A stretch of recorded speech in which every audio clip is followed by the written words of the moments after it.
It is your time to serve the people that need you. It is your time to step into your expertise. Drive your influence. You need strategies to make it happen. You need specific tools to make it happen. You need an educated guide to make it happen. Drive your influence. It is your time to catch your dream. It is your time to build your dream. It is your time to live your dream.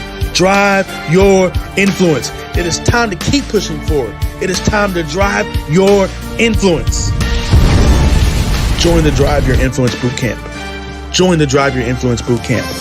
Visit driveyourinfluencebootcamp.com. Our bodies are made up of systems, and our brains are like computers. The result? You get hacked. In my Stage Therapy speaker development program for women, we explore the things that hack our ability to speak with confidence and impact the world with our messages. I'll teach you the secret to becoming unhackable. Today, you can get a free copy of the book, Unhackable: Close the Gap Between Dreaming and Doing. You just have to click the link below. Get your free copy by paying shipping and handling. My name is Betty Jewel Slater. I'm a film and stage producer, an actor, author, speaker, and coach. My passion is to help women use the stage as therapy.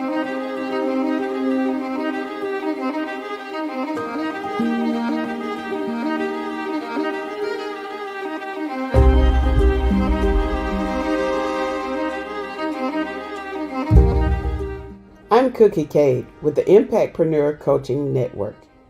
This workshop will help you through your journey, and I'm here for your success. Let's get started.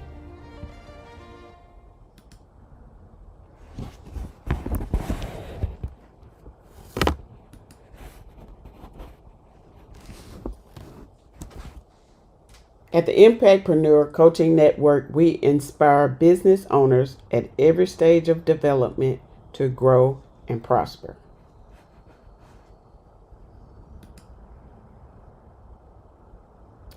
The agenda for the course is an introduction and course overview, self-analysis, characteristics of successful entrepreneurs, small business failures and success, finding your space, risk, thinking like an entrepreneur, time management, and planning.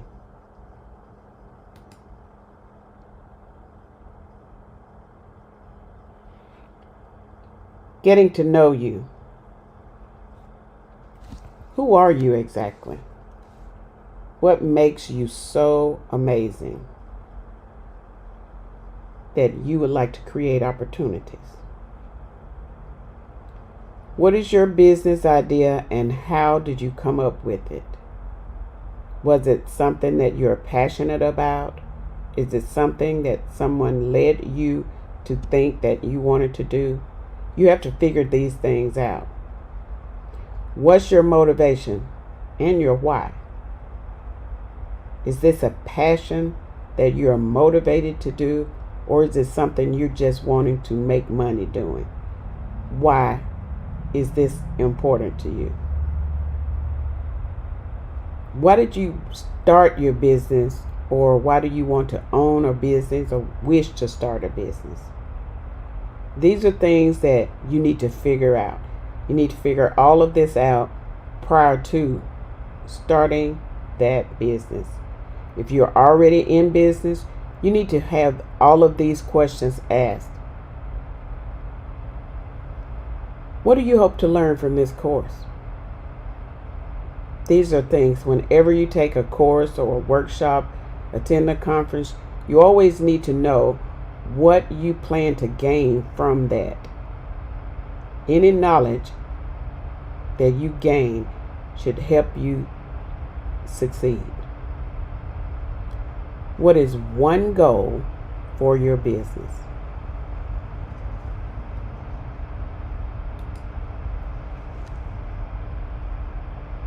This course is about finding your niche. Success depends on finding, developing, and refining a niche. Filling a need that is not being met. You have to create opportunities for whoever your customer is, whatever the business idea that you have. What are you trying to do that's different from someone else that's trying to do it or have already done it? You have to investigate the feasibility of this business idea. Just because you come up with a plan does not always mean it will work. A lot of people come up with ideas that they think will work. They're good ideas, but they don't know how to follow through and make them successful. That's what you need to try to accomplish. You have to complete your business plan. If you have not already done so, ask yourself the crucial questions. All questions need to be answered. Why are you doing this? Who are you doing it for? When do you plan to start? What are you doing? You need to know all of those prior to, or if you've already began, you need to figure that out now. Find your unique factor. Every business is unique. When I started my business, I didn't think there was a need for it, but it really is. A lot of entrepreneurs have no idea what they're doing. They just know they want to make money. Making money is fine, but if you're in it for the wrong reason, which is just to make money, more than likely you will not be successful. You have to always think positive, look at the big picture, and look outside the box in order to succeed.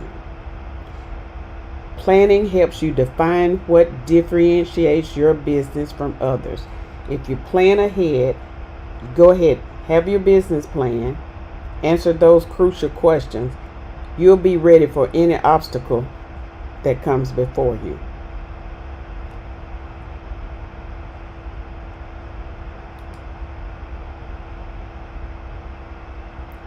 Your most important asset. What is the one thing that your business has that no other business has? Think about it. You must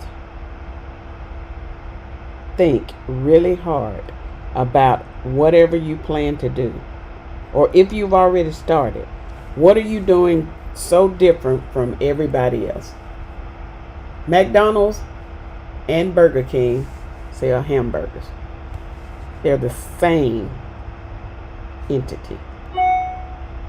However, McDonald's has the Big Mac, Burger King has the Whopper. They're basically the same thing, but the taste is different. You have to figure out what you're doing that's different from the other business if you're not creating something so unique.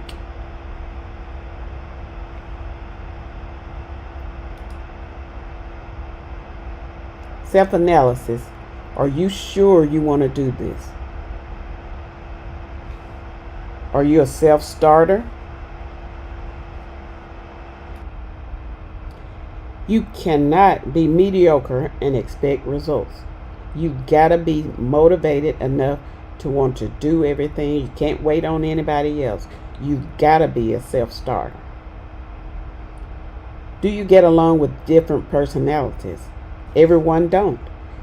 Everybody's not designed to be an entrepreneur. You have to know how to treat people, how to communicate with people, how to accept criticism.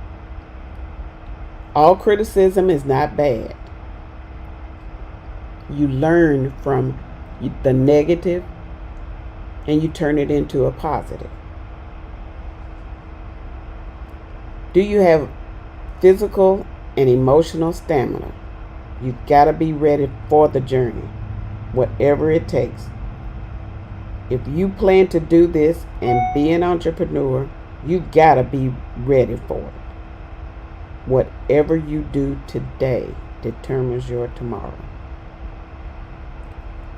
Are you good at making decisions? Some people are not. Some people like for others to help them decide. You've got to move quick and think quick when you're an entrepreneur. A lot of times you don't have time to think or assess anything. You've got to be ready for action at the spur of the moment. How well do you plan and organize? You've got to get yourself organized. I was one of those people that was very unorganized. I wanted to do this, do that. Sometimes I think I'm ADD. I was doing so much. I would not plan, or I'd put something on the calendar. Then I'd forget about that because I didn't check my calendar. Now I do everything with my calendar. If it's not on my calendar and I don't get a reminder, it does not get done. I have to make sure that I stick by my calendar. If I plan something that's outside of work, I make sure that I allot enough time for that. You have to allot enough time for meetings, whatever is included in your business. You have to plan and be organized. That's very important. Is your drive strong enough to maintain your motivation? You gotta stay motivated. No matter what you do, you gotta stay motivated. If you plan to be successful, you gotta commit to that idea and stick to it. No matter what happened, no matter what's going on, you never allow anything to steal your motivation, because this is something you want and you've got to do it.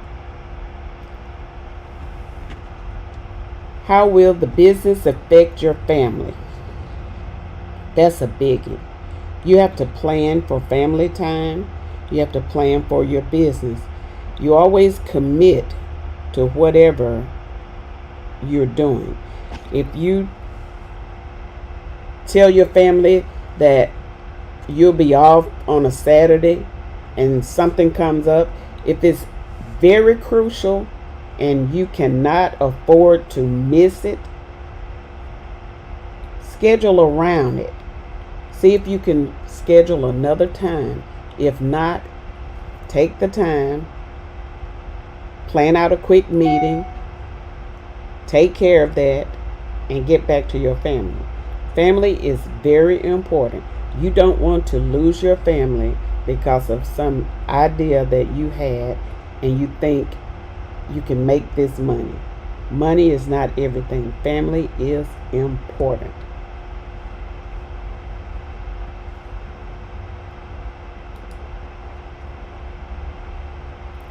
The characteristics of a successful entrepreneur.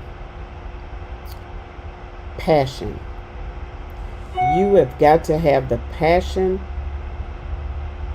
for this idea. Whatever you committed to, you have got to have the passion for it. You always think, I'm committed, I'm going to do whatever, and I'm going to devote myself all the way. You've got to be persistent in doing this. You've got to always strive to make things happen no matter what. Good health, high energy. Take time and exercise. Take time and meditate. Whatever your good health habit is, make sure you take time for it. I'm one of those. I'm an early bird. I don't get a lot of rest, but that comes from when I had my job. I go to bed late, but I'm an early riser. I'm up early, so I try and get a little exercise in. If it's no more than 30 minutes, whatever it takes. Even if I'm at the office, I'll stand up, walk in place, whatever it takes, as long as I can get a few minutes to keep myself healthy. I try to eat healthy, but that doesn't always pan out. Whatever it takes to keep your high energy level up, because you've got to be ready for whatever you're doing in your business. Creative and innovative. Now that's an area I'm not good at. I'll tell people, I let people do what they do.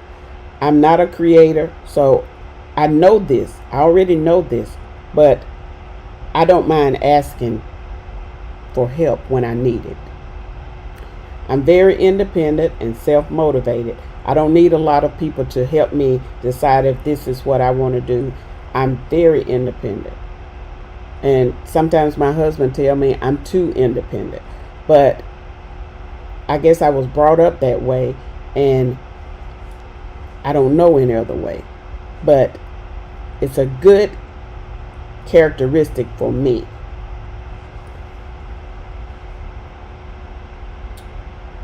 Intuitive. You have got to know what you're doing.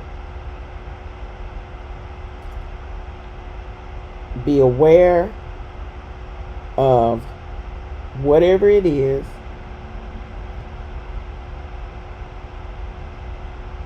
and get immediate understanding.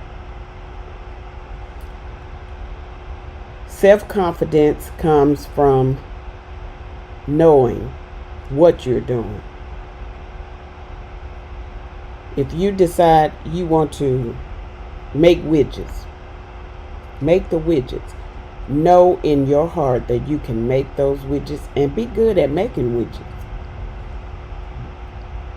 If you're confident and believe in yourself, if you're selling a product, you can sell that product because your confidence is so high that people will believe in your product. And you have to make them believe. If you don't believe in yourself, nobody else will. You have to have the desire to work hard. Hard work has never hurt anybody. If you plan to be successful, you wouldn't mind working hard. Resourceful. You've got to be resourceful. I always tell my clients, if I don't know, I know somebody that know. I have a large network, and it really doesn't matter what it is. 9 times out of 10, I know somebody that can help with whatever the issue is that come up. Build your network so you can have the resources. It doesn't always mean resourceful as far as money. If you have someone that you can count on to help you out with whatever the issue is, that's a good resource.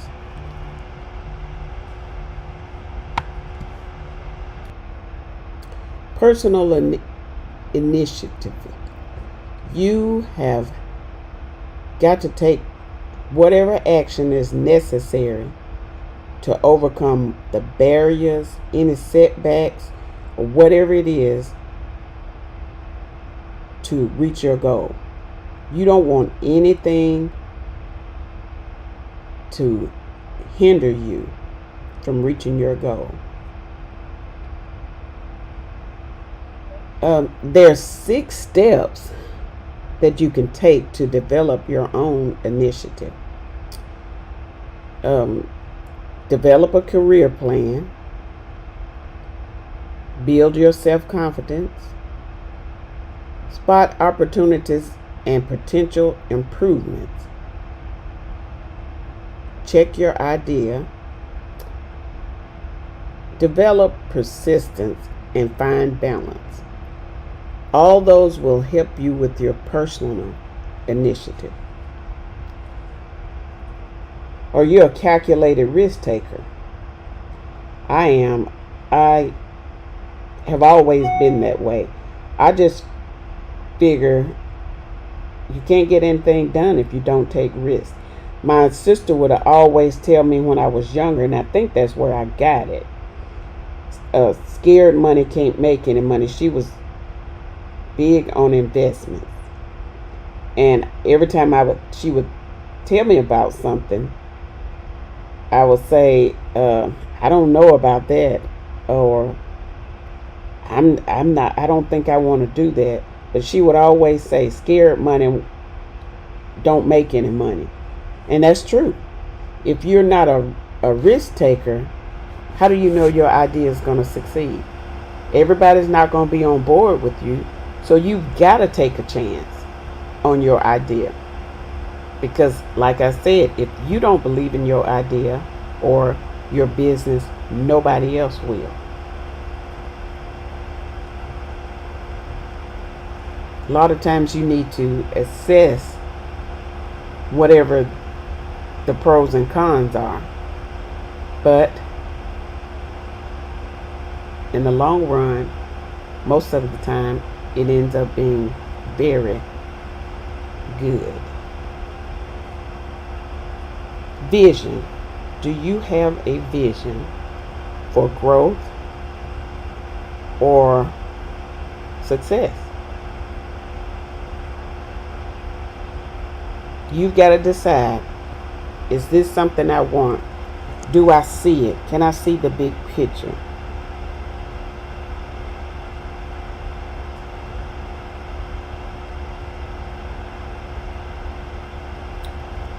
Inquisitive.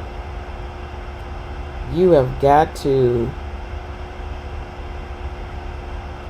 make sure you are positive.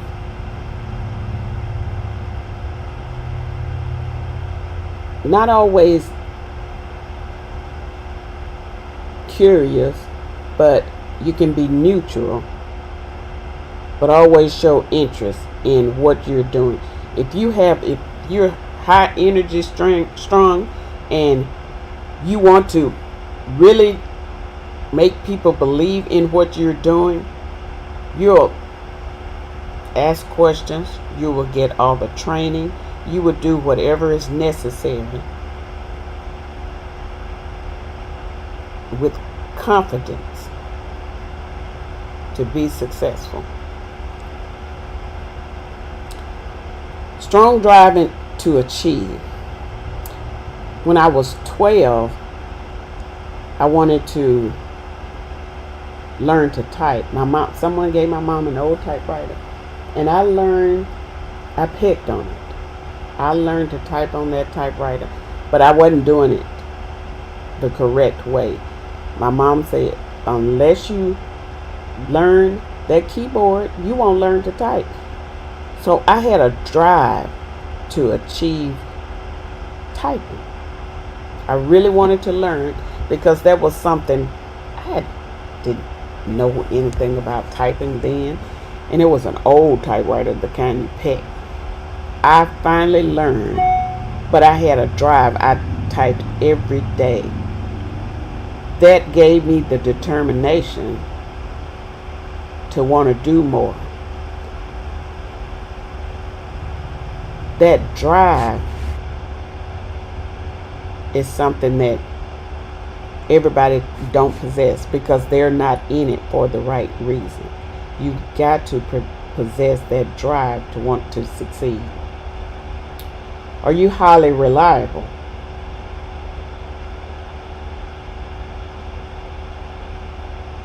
You've got to be trustworthy,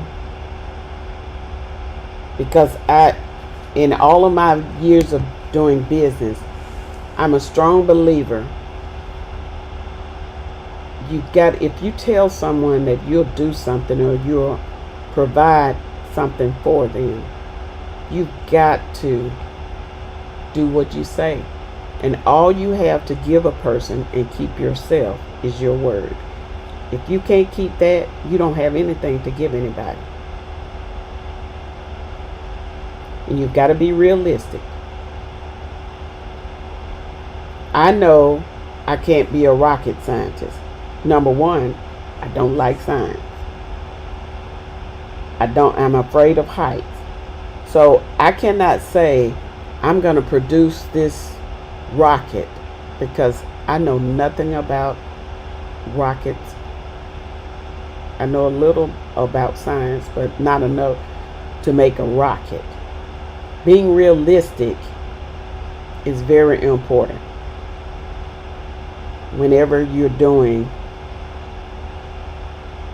your business. Commitment is a big one. I'm big on commitment. Commitment is the most important part, I think, of any business. If you're not committed, you won't succeed.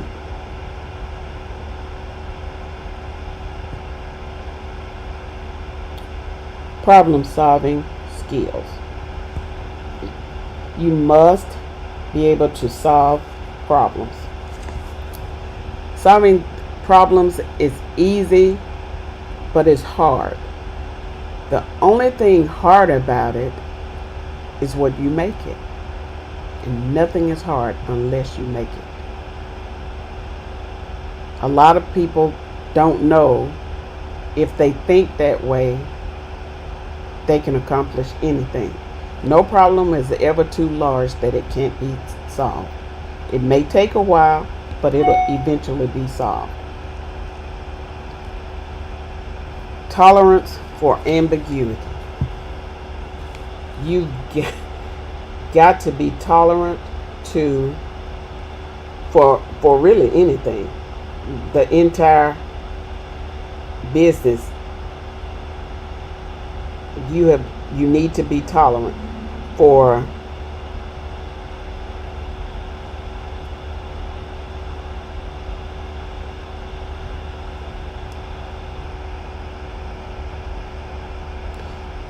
you've got to be open to any other suggestions. My way may seem right to me, but someone else may have a better idea, and it may not take as long. You've got to be tolerant to those that may want to help you, but you think your way is the best way. You know,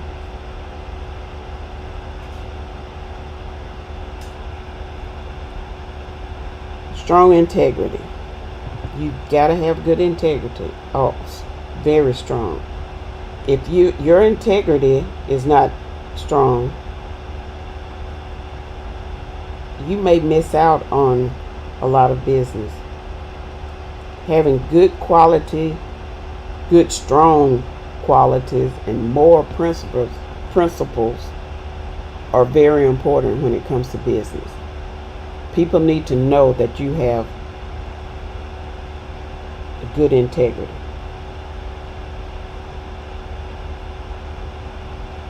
The ability to consolidate resources. You need the ability to consolidate resources. That goes a long way.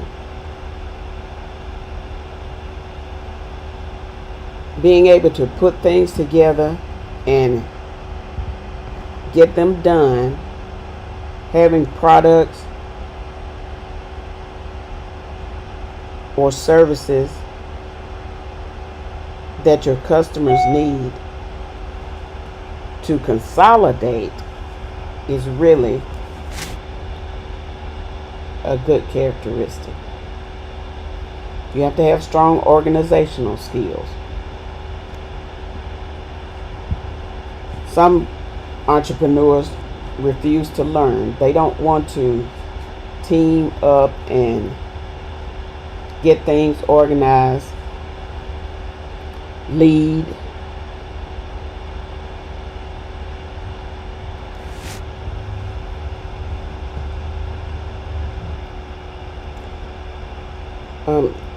You must have the ability to stay focused on different tasks. Like I said earlier, sometimes I think I'm ADD because I'll start doing one thing and then I'll get a call and I'll leave that, start doing something else. But then I have to think, in order for me to be efficient, I've got to do everything in order.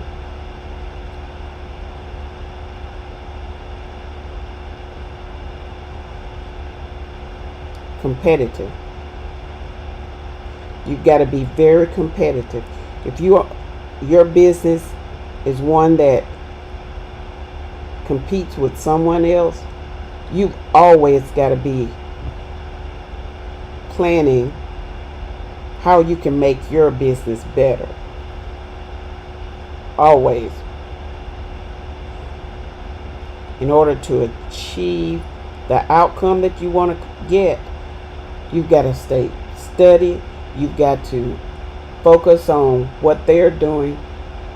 Know your target. Know what they need. And be able to give them what they need. You've got to have a tolerance for failure. Remember, all bad things happen for a reason. If you fail at one thing, try and figure out how you can make it better. Do it again.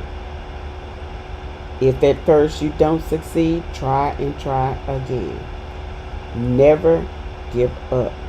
You never lose until you quit. You've got to have a sense of humor and fun. Everything is not always so serious. I'm one of those happy-go-lucky people. Even when bad things happen, I can find the humor in it. Because if you don't find humor in some things or make it fun, you'll stress yourself out. And you cannot allow this business to stress you out. That's how you just stay calm and be ready for the next day. Nothing is so bad that you can overcome it. You have to have a sense of urgency. If you have a product for sale and you have a delivery date, I look at Amazon Prime. If they tell you you will have something in 2 days, you have it in those 2 days. Sometimes I order things and I get it early, but it depends on what it is. If you have a product for sale and you don't think you can deliver it on time, at least communicate with your client and let them know there's a back order in shipping or something, but don't ignore. Always treat your clients as urgent. That's how you maintain your business. You always do this for your client. Emotional stability. You've got to be stable. You can't be a basket case walking around waiting to go off on people when things happen. I'll never forget, I had a client. She was a nurse, and she wanted to talk to me at like 11 o'clock at night. I said fine, because that was her hours. I had to be there, and I always tell my clients, if I can't be there when you need me, you don't need me. So I always make it a point, if someone needs me after hours, I'm there, because I'm trying to be there for my clients, and I have the desire to want to do whatever it takes to make them satisfied. You have to be ready to handle difficult situations, handle adversity, and remain productive, all while you maintaining your emotional stability.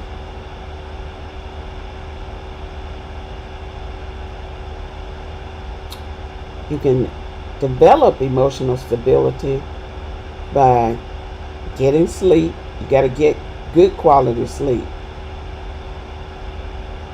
Practice self-care.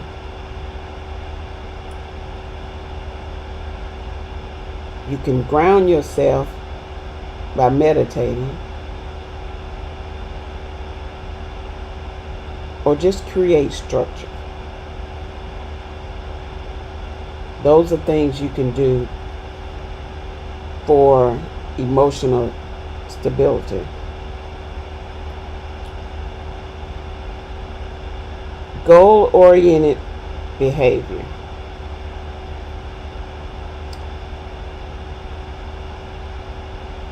This actually falls in the range of motivation.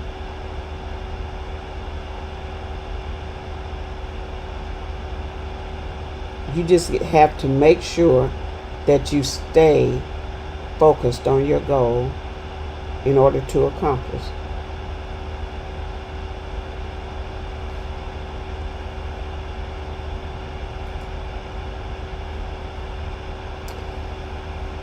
What successful entrepreneurs are not. They're not people that take risks without calculating the consequences. Not at all. People that do not look for resources or help. People who are not realistic. People that only desire to be rich. People that don't have a life outside of their work. These are a lot of things entrepreneurs don't think about, because all they can think about is, I have this product or service and I need to make money. And at the time, that's all that's important to them. But that's not a plan for success.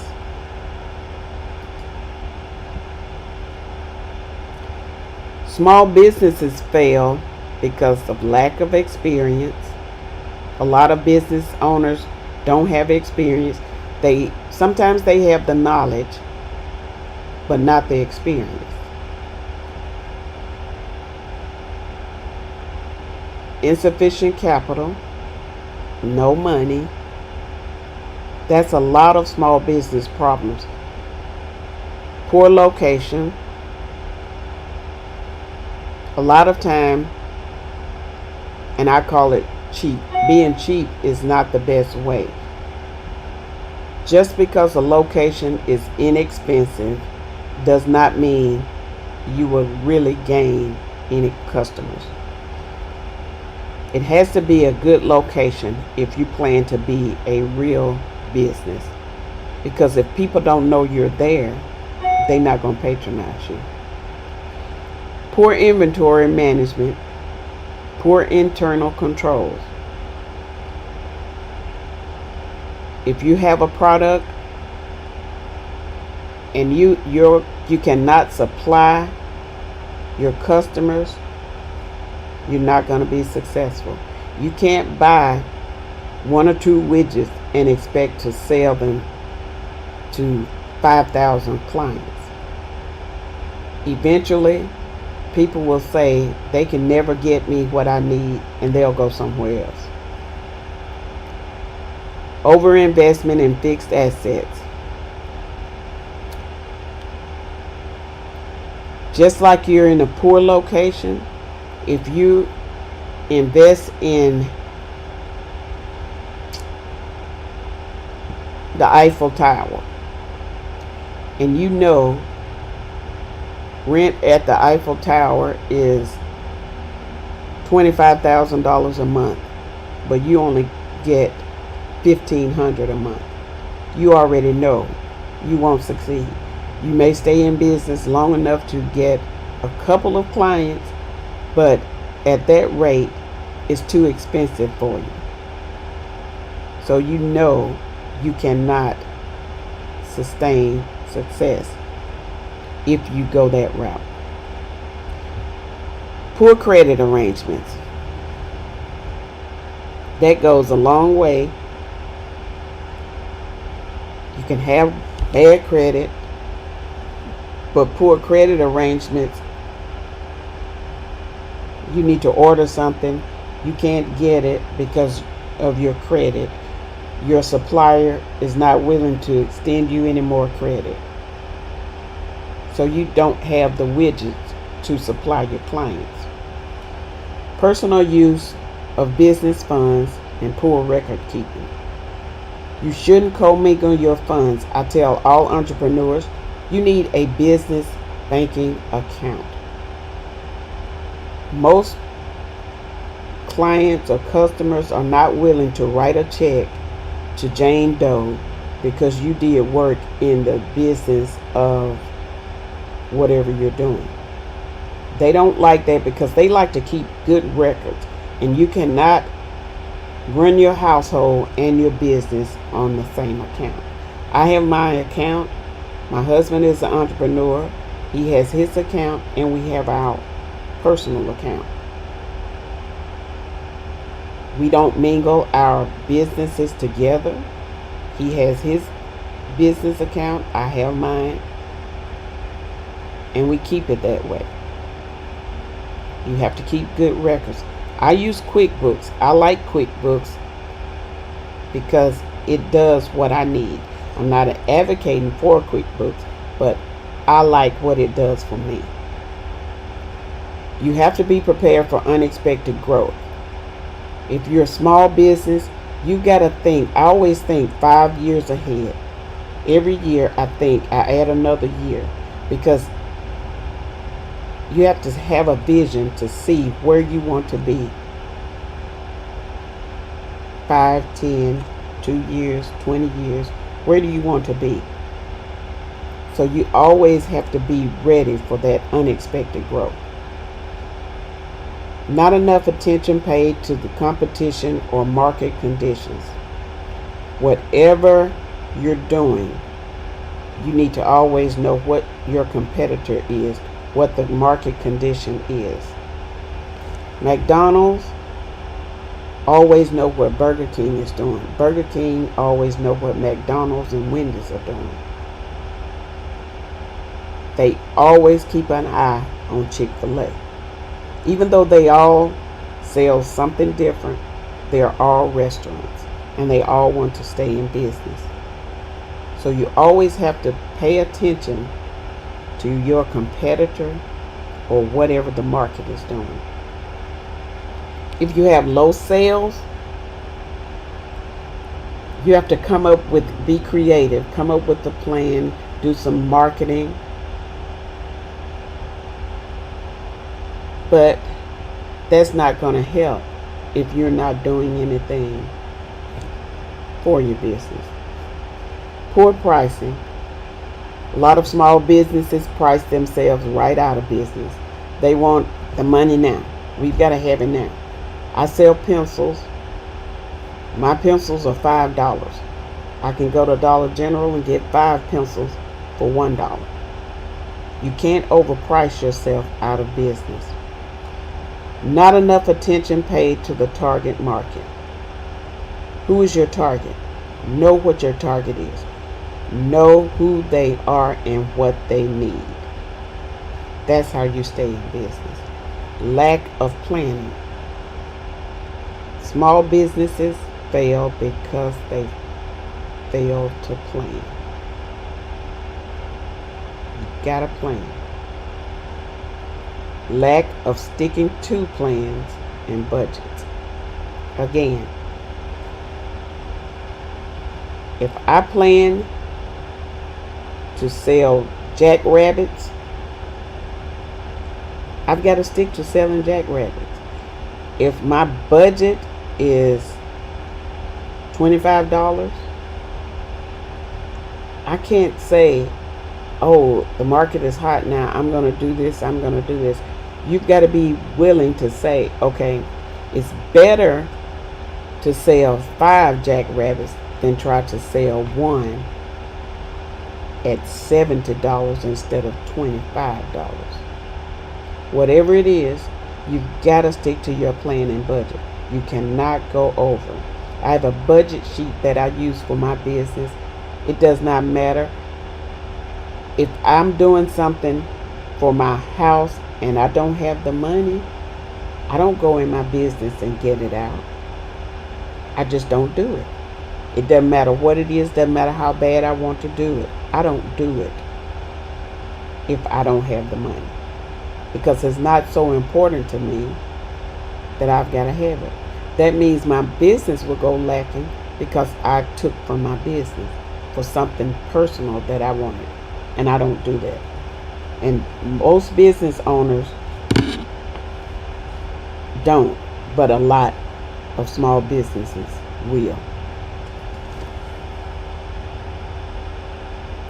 Entrepreneur weaknesses: personal problems, financial situations, too much control, workaholic, not enough experience, communication skills, time management.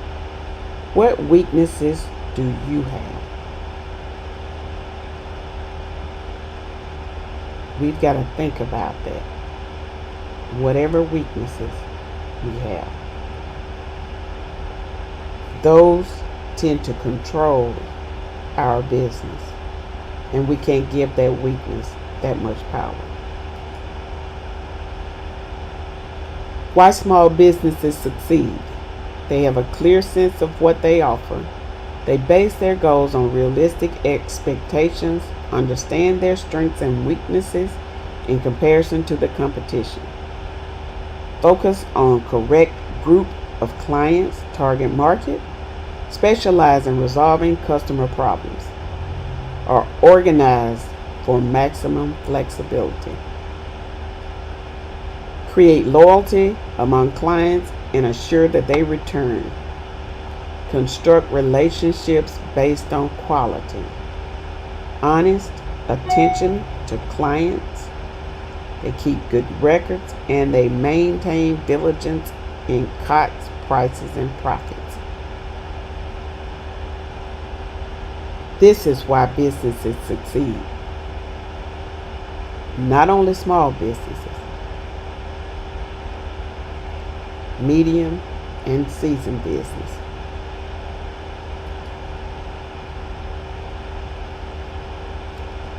Entrepreneurs take a lot of risk.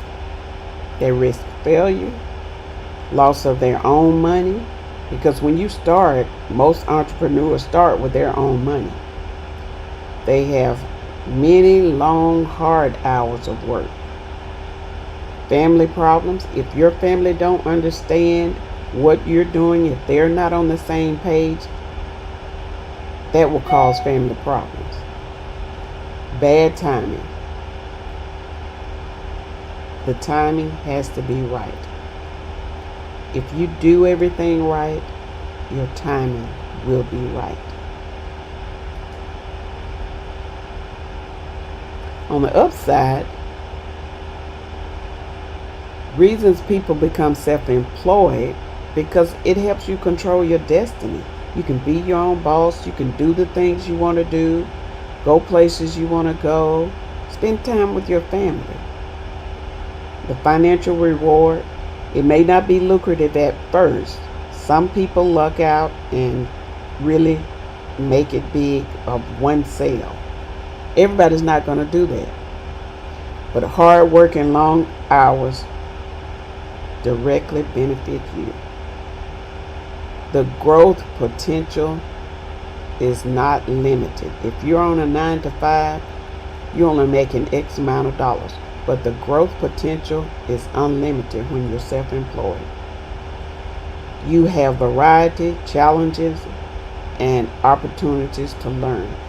There's no limit on the knowledge you can gain from being self-employed. You have a creative urge and you do what you love to do. I really enjoy what I'm doing.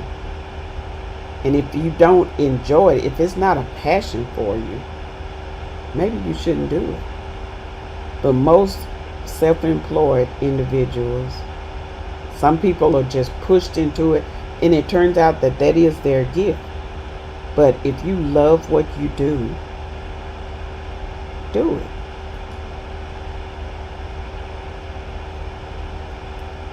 Think like an entrepreneur. How does an entrepreneur think and act? They understand and pay attention to profitability, manage time effectively, behave ethically, distribute scarce resources effectively. They plan, have a balanced personal life, is creative and innovative, and they brainstorm. Always thinking. My mind is always turning because I think of things, I can do this a different way, or I talk to somebody and they give me an idea of something I can do, or something they say will click.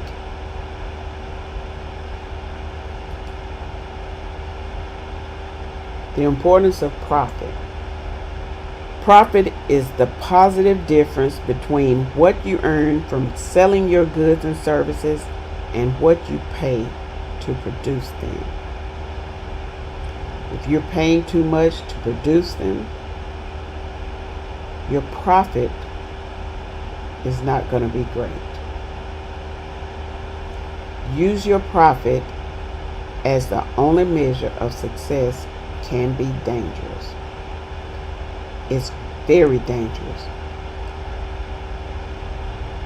Cash is king. You need to have sufficient cash flow in order to run your operation. Like I say, I don't touch my business account for anything unless it's business related.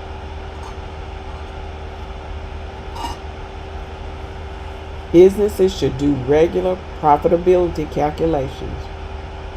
Understanding profitability makes it possible to administer your resources most efficiently.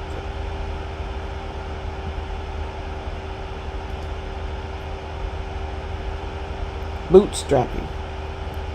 Getting by with as few resources as possible and gaining the most possible with what you have.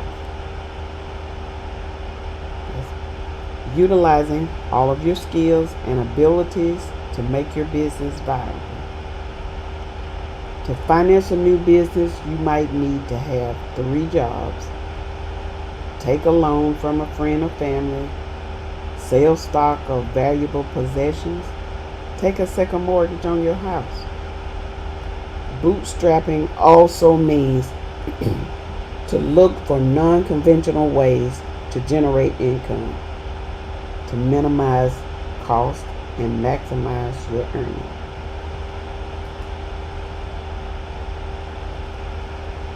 Effective time management.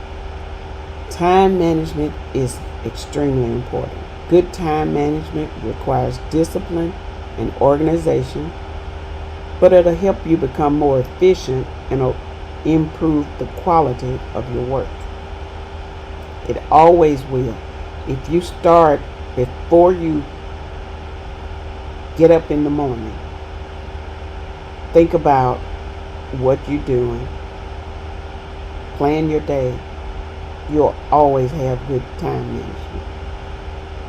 Before I get out of the bed, I grab my phone, I look at my calendar, I look at what I have going on for the day, and I plan around that, and I make everything happen. Sometimes I'm able to squeeze something extra in. Sometimes I may not, but I always make sure I get everything done that I'm supposed to do for that day. The importance of personal planning. That's where the boundaries should be established between your work and family and your free time. I work my time around my husband. On the weekends, I have my grandkids. I try and manage everything around whatever they want to do, because when they're there, that's their time, and I make sure they have me when they need me.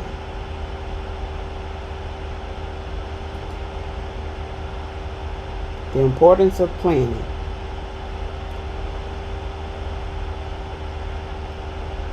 Look at your business as a whole. You use it as a guide in making daily decisions, useful communication tools, and increase your chances for success.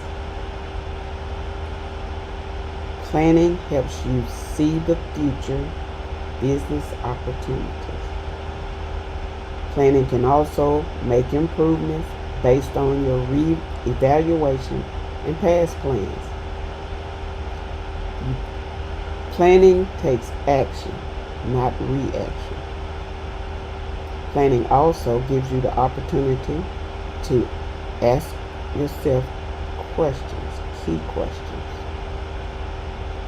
Planning is a vital part of being an entrepreneur. Why do you plan? When do you plan? You are always planning. Consistently planning. Before I go to bed, I have my little notebook and I'll write down something that I always have a notebook. I always write down things as they come into my mind.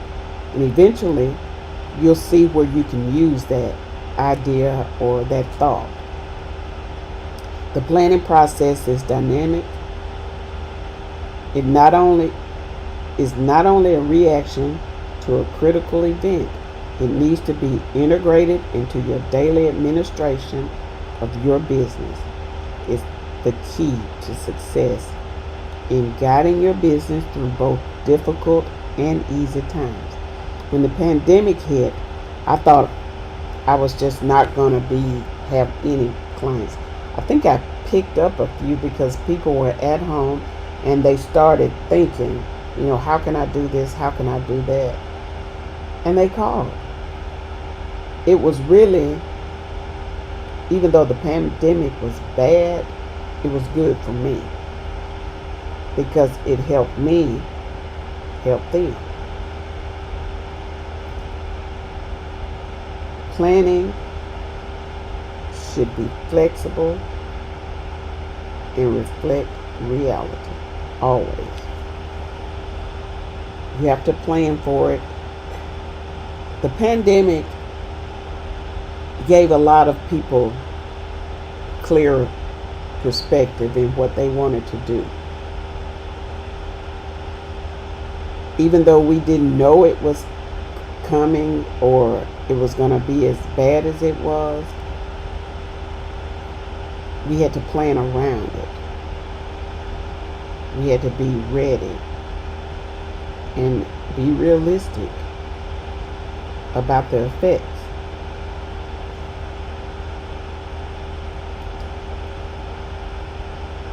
Now let's talk about you. These questions are the questions that you saw in the beginning. Who are you? What is your business idea? How did you come up with it? What's your motivation and your why? Think about your why, not the how, the why. What did you hope to learn from this class? And what's one goal for your business?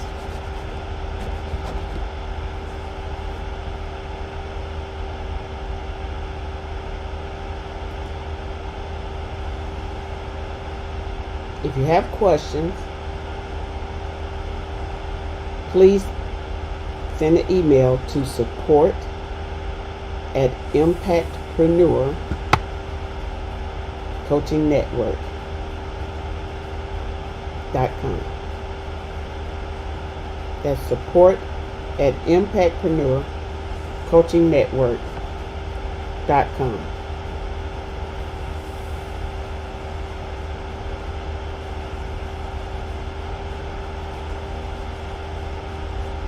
Let me help you help you.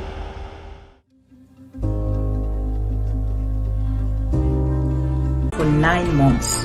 But I'm glad I didn't let those fears or challenges stop me, because today I'm a successful entrepreneur, and as a personal empowerment coach, I help entrepreneurs and aspiring entrepreneurs find the courage to overcome their fears and challenges so they can achieve the level of success that they really want.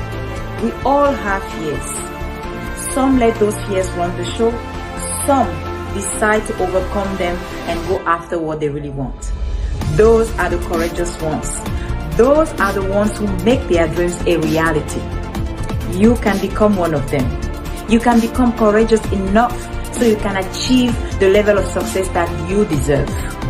Now is the time to book your Courage Boost session with me, because I believe in your of what's good for you.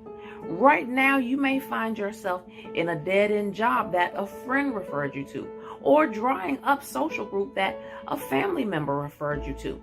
My name is Artisha T. Bolding, and I motivate women and entrepreneurs to birth their business, book, or brand. I ensure that you are no longer stuck in life, but thriving in success that's aligned with your passion and purpose. Here's what I know. Now is the time to take your dream off hold. Now is the time to go from stuck to soaring, paralyzed to popping. Clients who work with me find themselves confident and centered.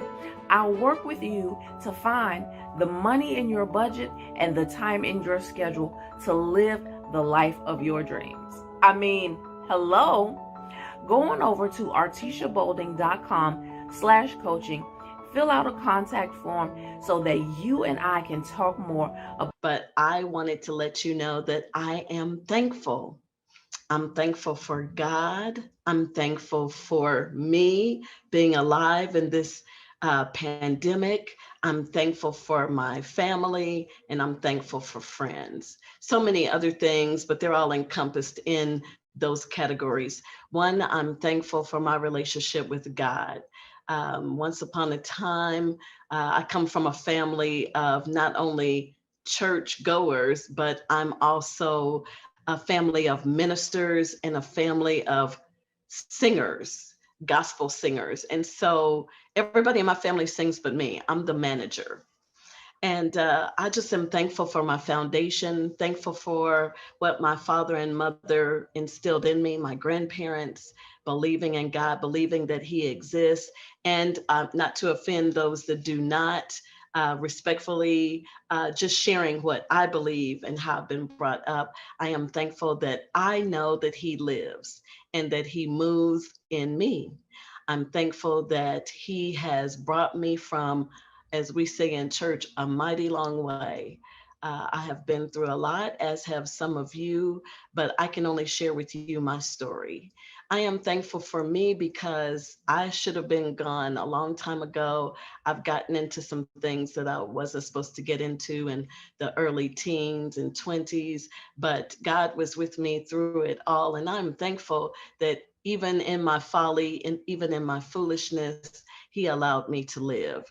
And He has brought me to it and through it.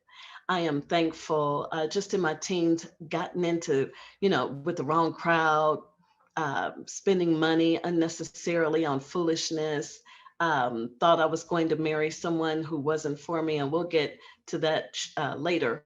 But I'm thankful for my family who has been there with me through it all. And when I say family, I mean immediate family. I am thankful. I want to talk to you today about a subject that is close to my heart, and that is domestic violence. I'm thankful that I have overcome, and for those of you that may know, or if you've read, just recently, 2018, my first book, Overcoming Me, in which I had to overcome self-sabotage and procrastination, depression and anxiety. I'm thankful that I overcame those issues. I always tell people, before you look over in my yard and see what's wrong with me, check your own yard. And that's true for me as well. Before I start looking over in your pond, trying to tell you what's wrong over there, I need to make sure my pond is clean. And so, as a victim of domestic violence several times, I am thankful to be delivered from that. And it is something that we don't often want to share because we don't want people to know, especially, if you come from a certain family, or, or you think you come from a certain family, or you think you're a certain brand, you don't often want people to know. But I am thankful as I look back, and I'm going to keep saying that word because even if you don't care that I'm thankful, I want God to know that I am thankful for all that He has brought me to and through. I am thankful, even, and I've got some notes here that I want to share with you. Abuse is more than physical violence. Abuse can be verbal, it can be mental, it can be emotional. And so while I wasn't beat up, black eyes, I've had friends and I've had family members that were abusive. I have been abusive. And I had to go and I had to apologize for the abuse that I put on other people. We don't want to admit that sometimes we're abusive. And so, in my earlier years of folly, I was abusive with my daughter. You know, we want to tell them what to do, how to do it. Domestic violence can even be in punishing. You have to be careful how you punish your kids these days. And some of us, we grew up, the baby boomers and beyond, we were taught that it was okay to spank our children. I'm not going to say that I didn't need it. I probably did need some of the things that happened to me, but sometimes we can go too far. And during COVID, I'll bring it back home to now, working at an institution. I'm at Tennessee State University and HBCU, historically Black college and university, and we see a lot of students. And this year in particular, I'm on vacation right now. So I'm doing this with my vacation, but even in the vacation, I'm preparing to go back to my office and being the director of the Women's Center at Tennessee State. And so when we shut down March 2020, we sent our students, our faculty, and our staff all over America, we sent everyone home, or we were sent home. But what we didn't think about is where we were sending people to. And some students, some faculty and staff were sent to abusive places. Now, this wasn't what I was originally going to talk about, but something just happened to me recently, which is why I want to shift and talk about this now. We sent or were sent home, and maybe you were a wife or a husband that normally see, the spouse a couple of hours a day, but now during COVID, you see them all day, and it begins to get ugly, and there's victim blaming, there's maybe some physical altercations, maybe some words called, because we're in the house every single day, all day, right? And so being on top of someone when normally you see them at night, hug them, kiss them, good night. You see them in the morning, hug them, kiss them, off to work you go. Now you're not going anywhere and you're on top of one another and you become angry. And then the children came home. We sent your children to you, and maybe, they said some things, they're irritated because they're not out and free in their residence halls or their apartments. But now everyone's on top of one another, and that can activate irritation and verbal, mental, and physical abuse. And so I want to share with you, because we're still in COVID, even as we speak, I actually had an incident happen to me, not with a family member, but with a friend. And I think because of the stress of everything going on in the world, and have you gotten your vaccinations and so forth, this person spoke me out and said some things to the point where I felt threatened. And I want to share that because it shook me. And I want to be honest with you and let you know I cut that person off. Anytime someone is verbally abusive and they're calling you out of your name and your B's and your H's and other words, I'm not going to go into all those words on a live conversation. But I do want to say, if that's something that you haven't been doing and you start calling people you're stupid, you're dumb, you're ignorant, you're other words, that's not acceptable. And so when I cut them off, I blocked them on social media. I blocked them from my phone because I felt violated. And this has happened recently. So normally things like this don't happen to me. I'm the director of a women's center. I'm typically talking to other people about not allowing this to happen to them. But because I said something that actually triggered them. So we have to be careful of triggers, because you could trigger someone and set them off. And I said something, And in just a moment, just a very quick moment, it activated them and they let me have it. Well, now people often trigger me, but I try to be in possession of myself and not allow other people to push my buttons. It doesn't always work, even with me, but even if I'm triggered, then I don't want to call you stupid, dumb, you'll never be anything, you're never going anywhere. And I'm talking with students who are saying, you never asked me, was I okay? COVID happened, the pandemic, and here in Nashville, prior to a week or two before the pandemic, we had several tornadoes and it destroyed quite a bit of the city. So now people don't have homes. They're trying to find, they're scrambling, looking for a place to live. And then the pandemic, and you can't leave, you're quarantined. And so I would just say to you, let's be mindful in these challenging times because, while I see everybody's taking off their masks, I have about 25 masks. I got them in the car, I've got them in my purse, I've got them at work, and I've got them here at home. I'm still practicing safe habits because even with the vaccine, everyone has not had their vaccinations.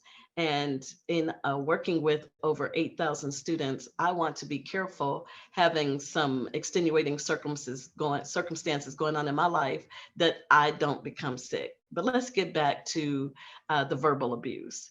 Anytime that you can threaten people, threaten to hit them, I'm going to do this to you, I'm going to do that to you, you should be very concerned. And then I want to jump to a lot of times and I'm in my 50s, a lot of times we as women, let's talk about women first. In my transparency, I will say to you, I have allowed things to happen because I did not want to be alone. And what were we during the pandemic?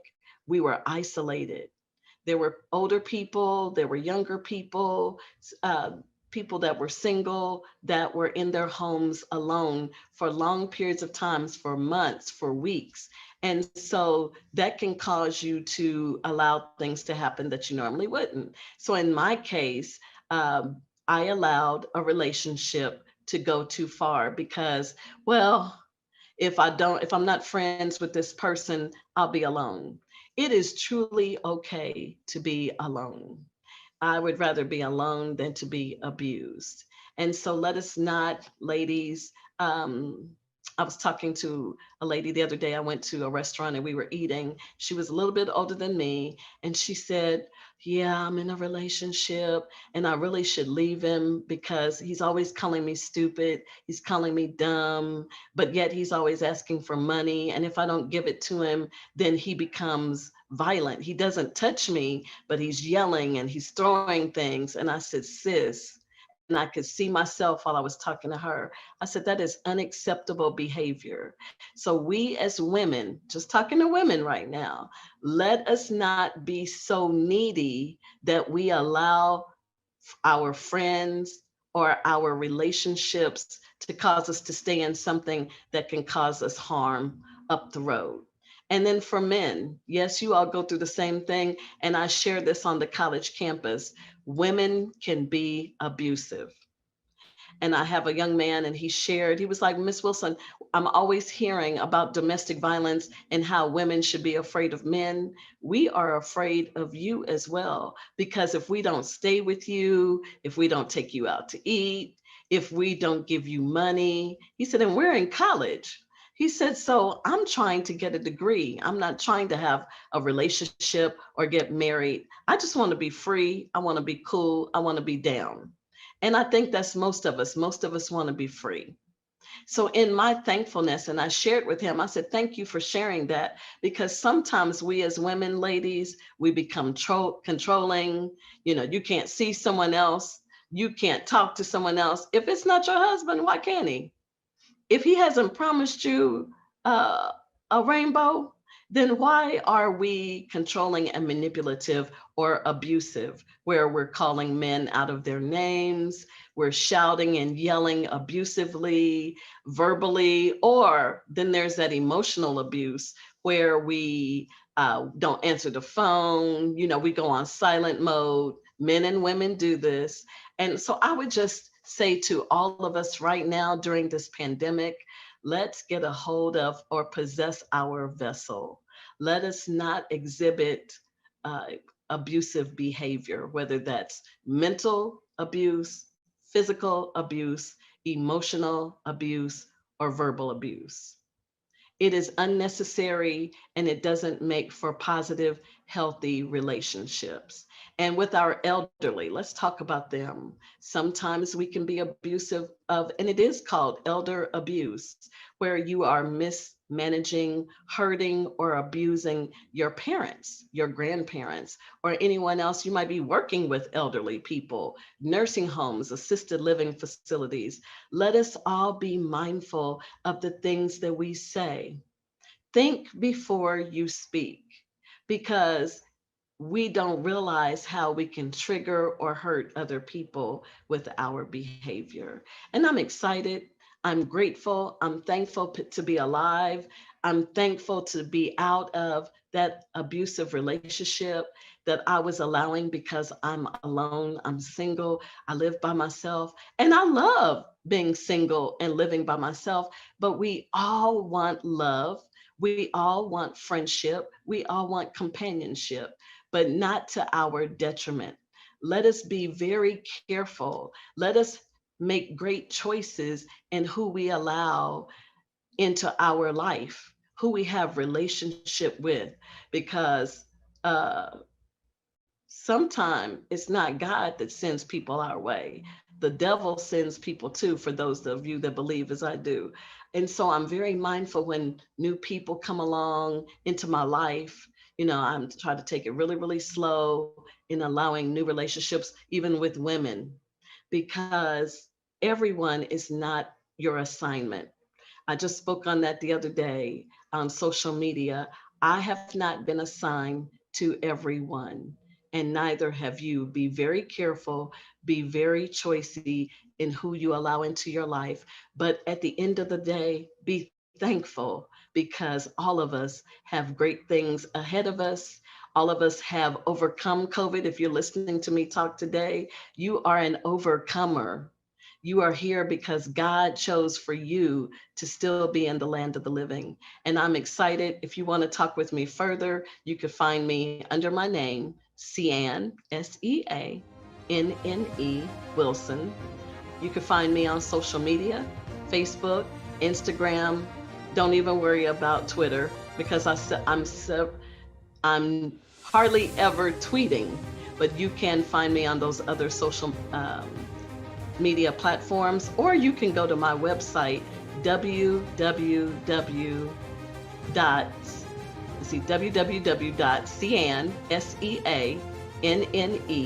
Wilson, WILSON.com. And again, I'm thankful that you chose to listen to me today. God bless you, and we'll talk soon.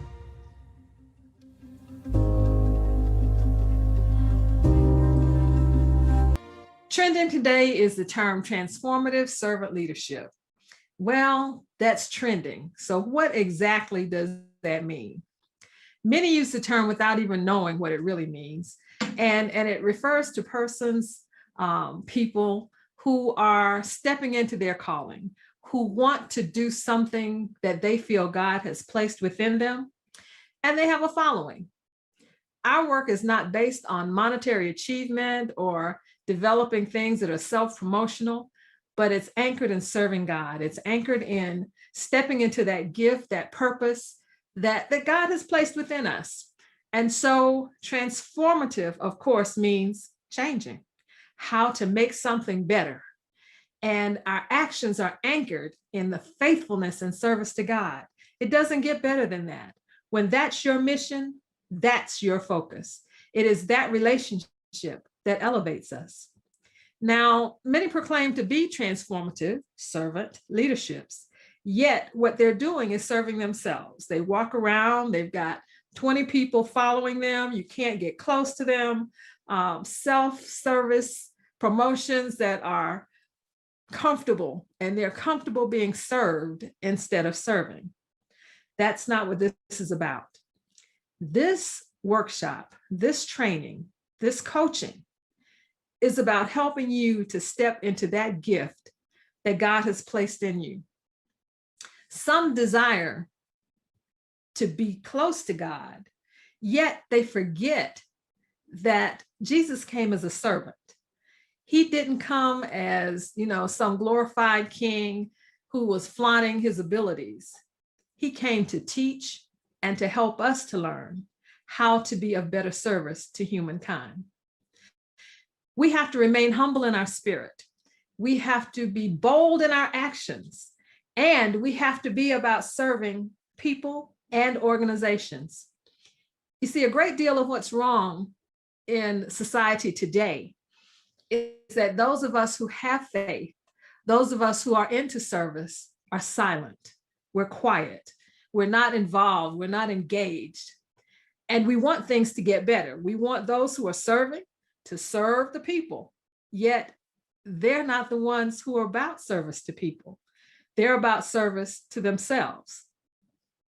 So if those of us who believe in transformative servant leadership don't engage and don't get involved, if we don't step into our gift, if we don't honor those things that God has placed within us, society can never get better, because the impact that we have is limited. One of the things that I've found is that even when I fall down, I know that I will get up, because I do greatness. I know that it's on my DNA. I can't help myself. I know that when I fall down, I'm going to get up. I'm going to get up because my people got up.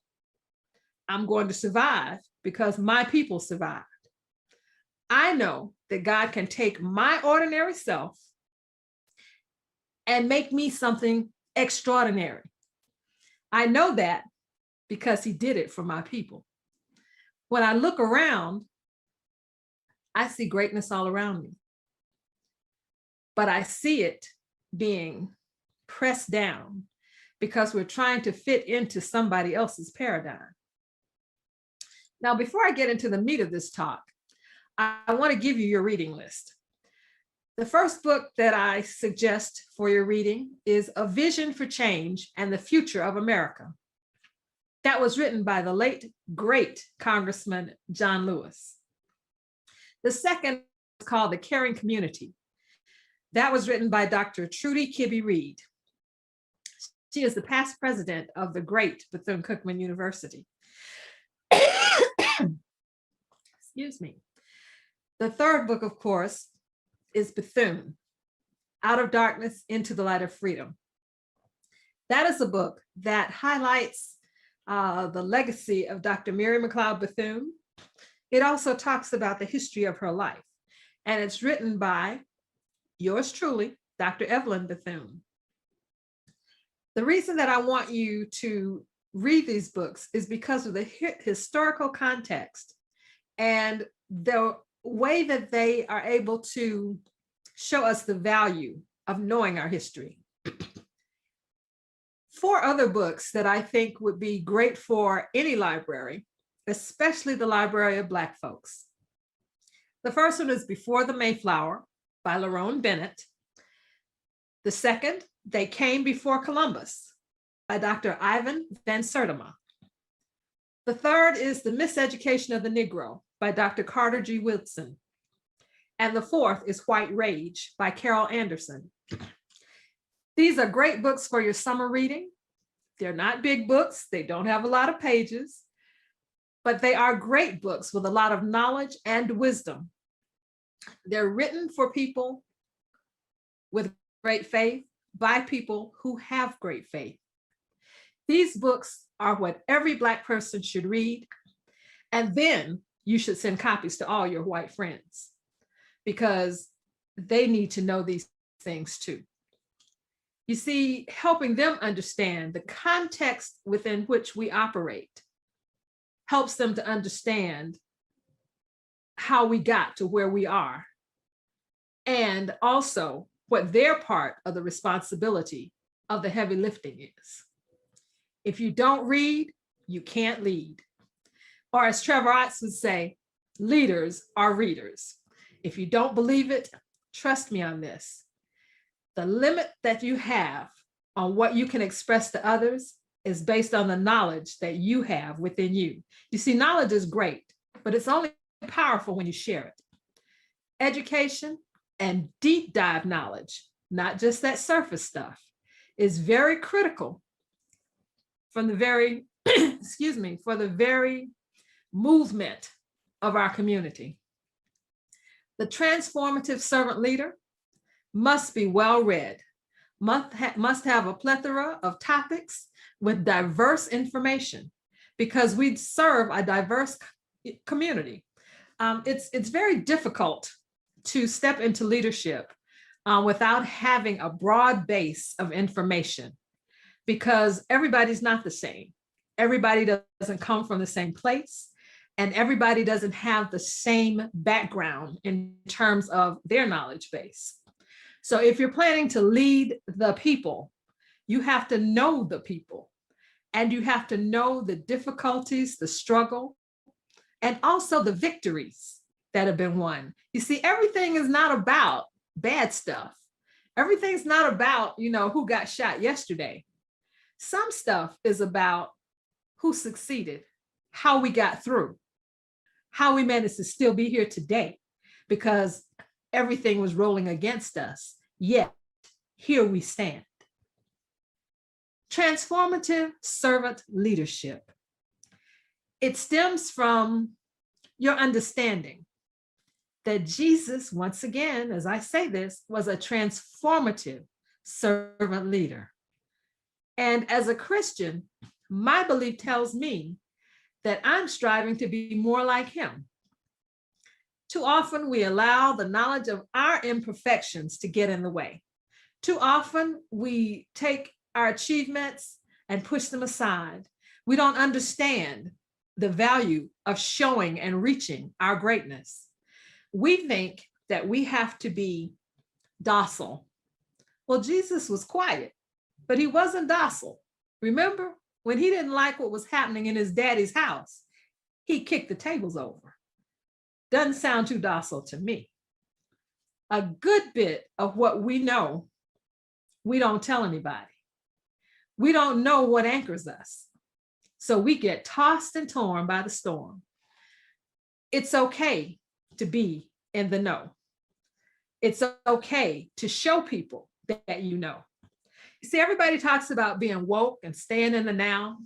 Well, being in the now doesn't mean that you don't know what happened yesterday, because what happened yesterday can keep you from making the same mistake today.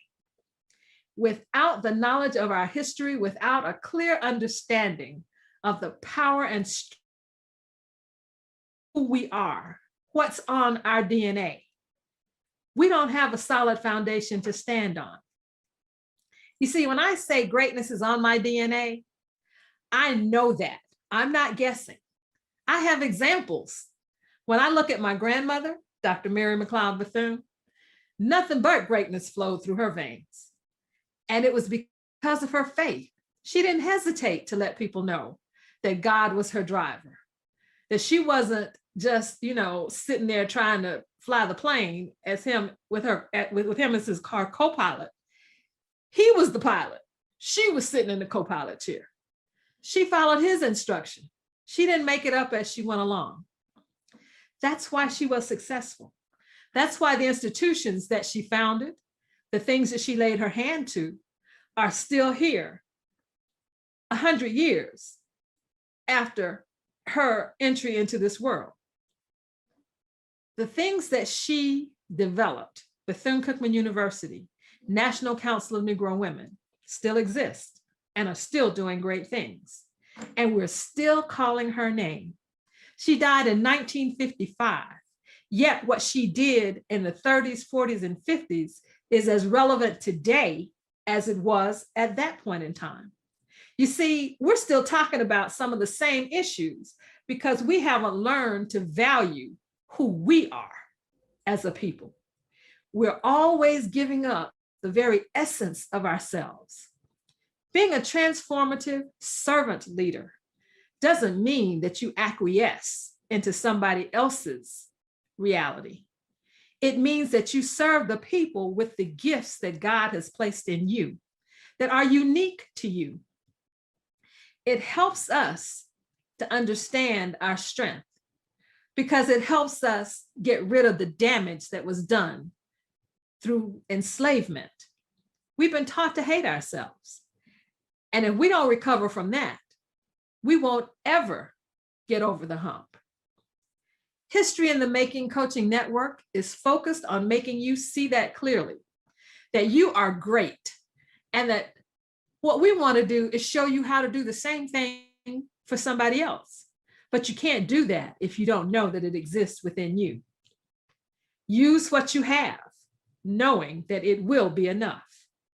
When we know our value, we know that what we have, what God placed within us, is powerful, strong, and life-changing.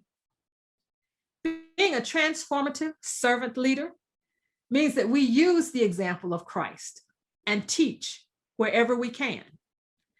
Our plan of action is never determined or based on what's in it for us, but always what is for the greater good, what's good for the people that we lead and the communities that we serve.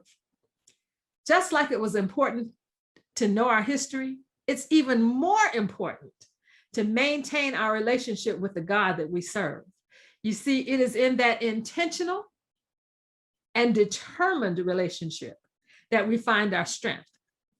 The strength of our relationship with God determines the strength of our ability to lead with integrity. There are many examples of transformative servant leadership. Nelson Mandela, of course, is a prime example. John Lewis, who was willing to lay his life on the line for the community that he served. Dr. Martin Luther King, Sojourner Truth, Shirley Chisholm, and even, yes, Kamala Harris. Kamala Harris placed herself in a position of having rocks and eggs thrown so that she could serve her community. I am sure that within that dialogue, there are, betterments for her own position, but her willingness to step out into the darkness and take a position of power to better her community, the people she serves, and her country. That is transformative servant leadership. Think of one person that you know who is truly a transformative servant leader, someone within your circle. Our history is filled with those who were willing to give their lives to the betterment of the people. This is not to say that they did not stumble, and sometimes, I'm sure, like David, fell down, but they knew to get up, to look up, to repent, to try harder, and to move forward. Let's be clear. Knowing our history doesn't mean that we keep looking back and not have a vision for the future. It means that we use the strength of our ancestors to help us build and shape that vision. Because you see, it is proof that we can achieve at the highest levels if we believe. Faith is built on believing. There is hope in the future. It is believing that heals us. The word says that you are healed by your faith. All she had to do, that woman with the issue, was touch the hem of his garment, and she was healed. She was healed because she believed that if she could just get to the ground and put her hand on that garment. And it is said that Jesus said he felt the energy flow from him to her, and her body was healed. That's what transformative leadership is all about. When you are a servant leader, you have the ability to heal the ills of this country, to heal what's happening in your community. Some of the skills you need to have: number one, great listening skills. Number two, lots of empathy, because you have to feel compassion for those that you serve. The ability to develop others and to help them embrace their own uniqueness, helping others find their greatness. Being persuasive, charismatic, That enables you to get their attention so that people hear what you're trying to say. My dad always told us there was a reason that God gave us 2 ears and 1 mouth. It was so that we would listen more than we talk. So always be a good listener. You have to also have the ability to see the big picture, to create the vision, but to inspire others to see it and to believe that it can actually be achieved. Because you see, a vision that seems unattainable will soon lose its fellowship. Encouraging intellectual creativity. This thing right here, that mind, it's a muscle. If you don't work it, just like that flab on your belly, okay, you hear what I'm saying? If you don't work it, it will lose its ability to function. It is critical that we be readers as leaders so that we have viable information to share with others and can point others in the right direction. We also have to put that ego on the shelf. When you walk out the door, leave it in the closet. Ego does not serve us well. The ability to adapt, you got to be able to flow. And I don't mean go with the flow. I mean flow so that you can adjust for the audience that you are serving. Don't be up here in the rafters if you need to be down here on the floor. You have to meet people where they are and be willing to wash some feet if necessary. Have morals and high character, ethical standards, and integrity.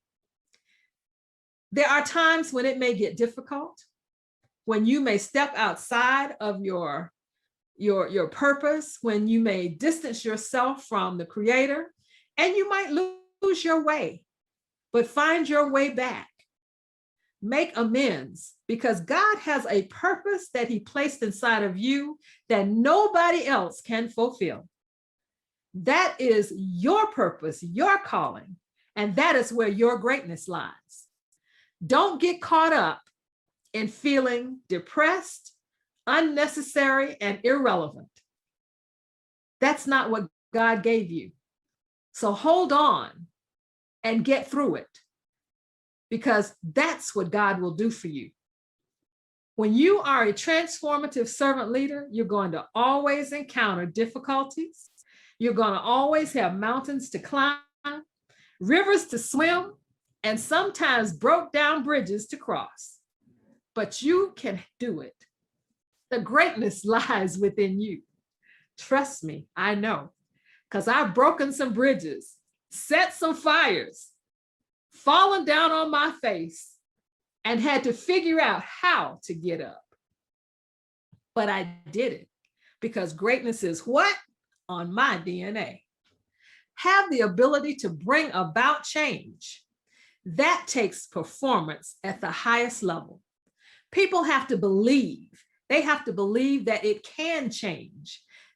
You want the folks that you serve to buy into what you're trying to make them see. In order to do that, you have to believe that it can happen too. If you don't believe it, you can't convince others that it's going to happen. Trust me on this, I'm speaking from what I know. Which of these characteristics do you have, and which ones don't you have? Which ones do you need to work on? That's what we can help you to figure out. You see, our network, our coaching channel, History in the Making, can help you to find out what is the best you that you want to bring forward. People who know me say that I am relentless. I never give up. I know what it means to be in a hole, and sometimes you can't find your way out. I know what it means to be down there and somebody's shoveling dirt on top of you to bury you. But the God that I serve has shown me just how to shake it off, pat it down, step onto it until I can climb out of that hole. You can't bury greatness. No one can take it away. It is the gift that God has given you. When God gives it to you, it's yours. The only way you get rid of it is if you give it away. Remember, God doesn't need us. We need him. So when he opens the door, don't wait to see if it will swing wide open before you try to step in. Slide through the crack if you have to. If he opens a window, find your way through it. When he sends out a rowboat in the storm, don't wait for a motorboat. Get on board and start rowing. In other words, pay attention. Use the blessings that you have.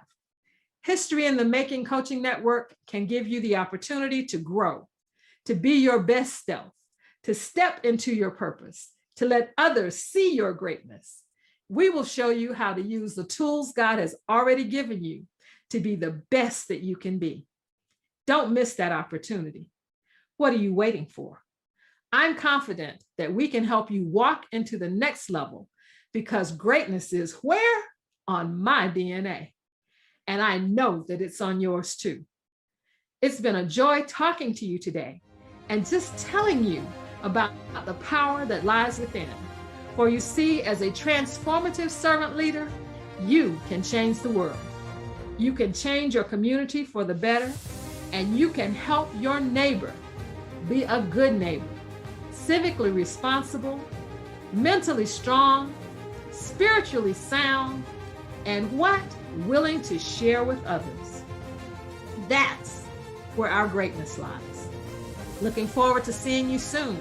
Take care and find us in History in the Making Coaching Network. Bye-bye. Love you. On the power of personal vision so that you can learn how to reach the goals that you have for yourself, for your career, for your ministry, for all the different areas of your life. Now, just go to powerofpersonalvision.com,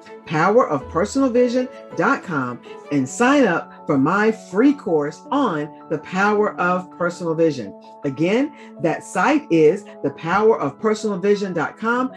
God created each of us with a unique combination of gifts, personalities, and strengths to fulfill the destiny He has created us to accomplish according to His purpose. We are to thrive in our lives and businesses and ministry while creating a legacy of abundance and good works for His glory. I'm Lisa Dale, a contemporary Christian business and life coach, founder of LifeWalk GPS. I help Christians ready to transition from unsure to confident by allowing them to identify the purpose God has for them based on their unique gifts, personalities, and strengths, ensuring they get it right and create the life, business, or ministry that God designed them to be. Success is in you. Did you know that you were strategically equipped and designed to be successful? Guess what? At the beginning of Exception for all of us, God equipped all of us and designed all of us with purpose and equipped us to be successful. You're no different. You're no different than me. I am a mother of 5 children. Actually, I was a young mother trying to raise 5 children, trying to handle a marriage, an abusive marriage, trying to work 3 jobs, trying to battle being not only a Black woman, but being a woman in corporate America amongst others, trying to balance all that and still find my purpose in life. I always ask myself, how long would it be before I become successful? When was it going to happen? Why hasn't it happened yet? When is it going to take place? All these questions I beat myself up about, because on the outside looking in, as people were watching me from the outside, they assumed that, guess what? She has the perfect marriage because they didn't see the abuse in the marriage. She had the perfect life. She didn't have to struggle because I made everything look so easy. She had the perfect job, but they didn't understand the hell that I was going through, trying to always be a step ahead of the game when it came to my coworkers or people that were on my level in supervision. They didn't see that part.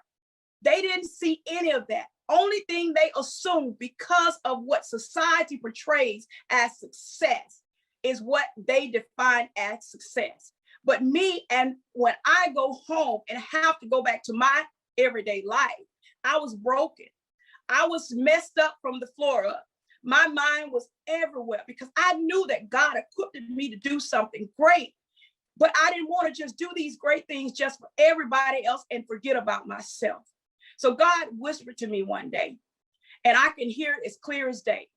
He told me, Tanya, you were strategically equipped and designed by me to be successful. But it's up to you to believe that. It's up to you to take accountability. It's up to you to dig deep within yourself and accept you for being simply who you are. You do not have to be every and anything to everybody. You just need to be true to yourself. And when I start listening and I started checking myself and not feeling bad for wanting to be more than people stated I should be, wanting to do more than I was already doing, wanting to step outside of my comfort zone and be in a better place when it came to being more financially stable for my children, being able to provide things that they weren't accustomed to getting, being able to walk away from a 20-year marriage of abuse throughout that marriage, being able to walk away from corporate America, dealing with the abuse of men that I work with that no one ever knew about. God strategically equipped all of us to be successful, but success is not divine or defined by material things. Success is not defined by what people think about you. Success is not defined by what others think you should do and what others think you should be. Success is only defined by what you think about you, how you feel about you, how you see you when you look in the mirror, not when anyone else looks in the mirror. Success is in you, but it's up to you to pull it out. It's up to you to pull it on the showcase. It's up to you to let the world know you did not give me success because God already put success within me. It's up to me to show up for me now. So I encourage you, I challenge you to take accountability, personally evaluate yourself. Take a look at yourself seriously in the mirror every single day, because I had to do that for myself, and tell yourself, I am what God designed me to be. I am what I think about me. I am great. I am beautiful. I am whatever I say I am about me. And until I start speaking positive things unto me, I can't change my situation or my circumstances. So I challenge you, and I challenge all of you or anyone that's listening. Success is not what people say. Success is not you. Success is already instilled in you. It's just time for you to step out on faith, check yourself, evaluate yourself. If you need to get someone to help you with your personal development, seek that help. But get to a place where you can find the ultimate level of success. And the ultimate level of success is a peace of mind. And when you find that peace of mind within yourself, you'll be at peace with who you are. You will be at peace with your inner person. You'll be at peace whatever comes your way. You will find a level of success within yourself, and you won't have to worry about what people think. You don't have to worry about what people say. You can get up and go ahead and start that business. You can get up and go ahead and finish schooling. You can get up and go and be whatever you want to be. But it's up to you to understand that your success is not centered on what other people think and what other people feel or what other people say you should be or where you should go. Success is in you. And you determine how successful you are based on what you allow, what you tolerate, who you listen to. So make sure that you're doing all the things that you need to do, not for anyone else, but doing it for you. And when I got to the place where I was just happy, just waking up every day, showing up for me, just happy being Tanya, and not just being the mother, being the wife, being the employee, being the motivator, being the teacher, being everything that everybody else needed from me. And I started just being who I needed to be for myself. I found the ultimate peace. Now I'm in a happy marriage. Now my children are set up financially where they understand the importance of finding a level of peace so they can be situated and be able to pass that down to their children. So what I'm saying to you guys, success is not you. Success is in you. And don't let nobody fool you. It's up to you now to make the decision to step out on faith and change the things that you can change. And the things that you can't change, challenge yourself to overcome those fears, overcome all of those obstacles. Get up, stop procrastinating, stop being lazy, stop doing the things that's causing you to not be able to be successful. It's all up to you guys now. So I challenge you and I encourage you to step out, do something different, try something different, be something different, love yourself different, service yourself better, be accountable for your actions, hold yourself responsible. It's all up to you. No one can make you successful. It's up to you to make yourself successful. But always remember that it's already instilled in you. It's just up to you to let it out. And the time is now. The time is right now that you get up, stand up, step up, and show out. Not for anyone else, but do it for you. I'm rooting for you. I'm clapping for you. I'm excited about what God is going to do in your life. I'm excited about it all. So I encourage you once again, step up, show up, and do whatever it takes to get you at a place of perfect peace within yourself. And once you get to that place, I promise you, I know that things will start lining up. Success will meet you at the door. Doors will open. People will come. People will pour into you. Lives will be changed. Testimonies will be made. All of this stuff will find you, and you won't have to run after success. Success will show up at your door because guess what? It's already in you. And it's just waiting for you to open the door and let it out so that more stuff can come in. So you guys, find the success that's in you.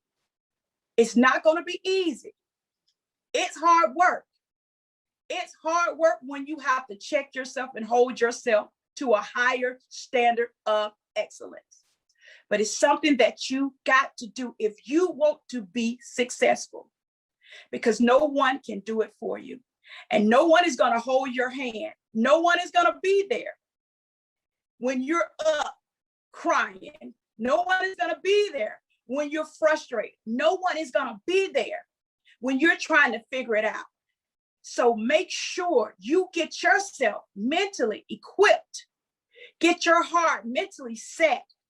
Get yourself in a place where you're at peace with whatever comes. And once you do that, you'll learn that you can fight off anything. You can battle any obstacle that may come your way. And you'll be able to come out on the good end. So once again, you guys, success is not you.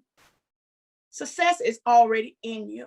And I want you to step up and let it out.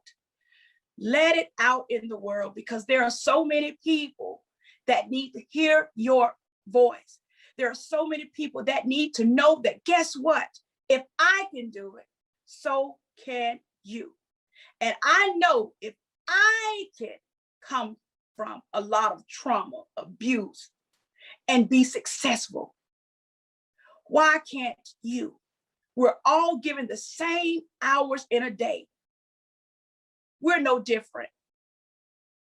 But if you do not apply yourself, if you do not execute, and you do not stay the course, you can't have everything God has already equipped you with and instilled in you. So get up, you guys. Show up for yourself. Show up for your own success. You determine your success. I can't determine your success. Only thing I can do is encourage you to be more successful. But I want you to find you. And once you find you, success will automatically gravitate toward you. So success is not you, guys. It's not you. Success is in you, because you were strategically equipped to succeed. And don't let nobody tell you otherwise. You were destined for greatness. So get up. Let's get the ball rolling. Let's start now. Let's start now to get you to the place that you need to be. I'll see you on the other side of Success Boulevard, because guess what? It's all in you. And I'm waiting to see what you're going to do with it. Thank you. Through traumatic relationships or divorce, and I help them get to the next stage of their life. I help them figure out the process of going from hurt, going from frustrated, into owning their success and building their businesses. And why do I do this? Because this was me. This was my story. You see, it was at one point where I was married. I was married for 17 years. And it was a rocky relationship, very rocky relationship, ups and downs. You know, we get married. We don't know in the beginning. You know, we get married because we think we're in love with someone. We think that person is going to be the one. We've done our homework, right? We're young. We've figured it out. We have all the answers. They're telling us the right thing. We say, I do.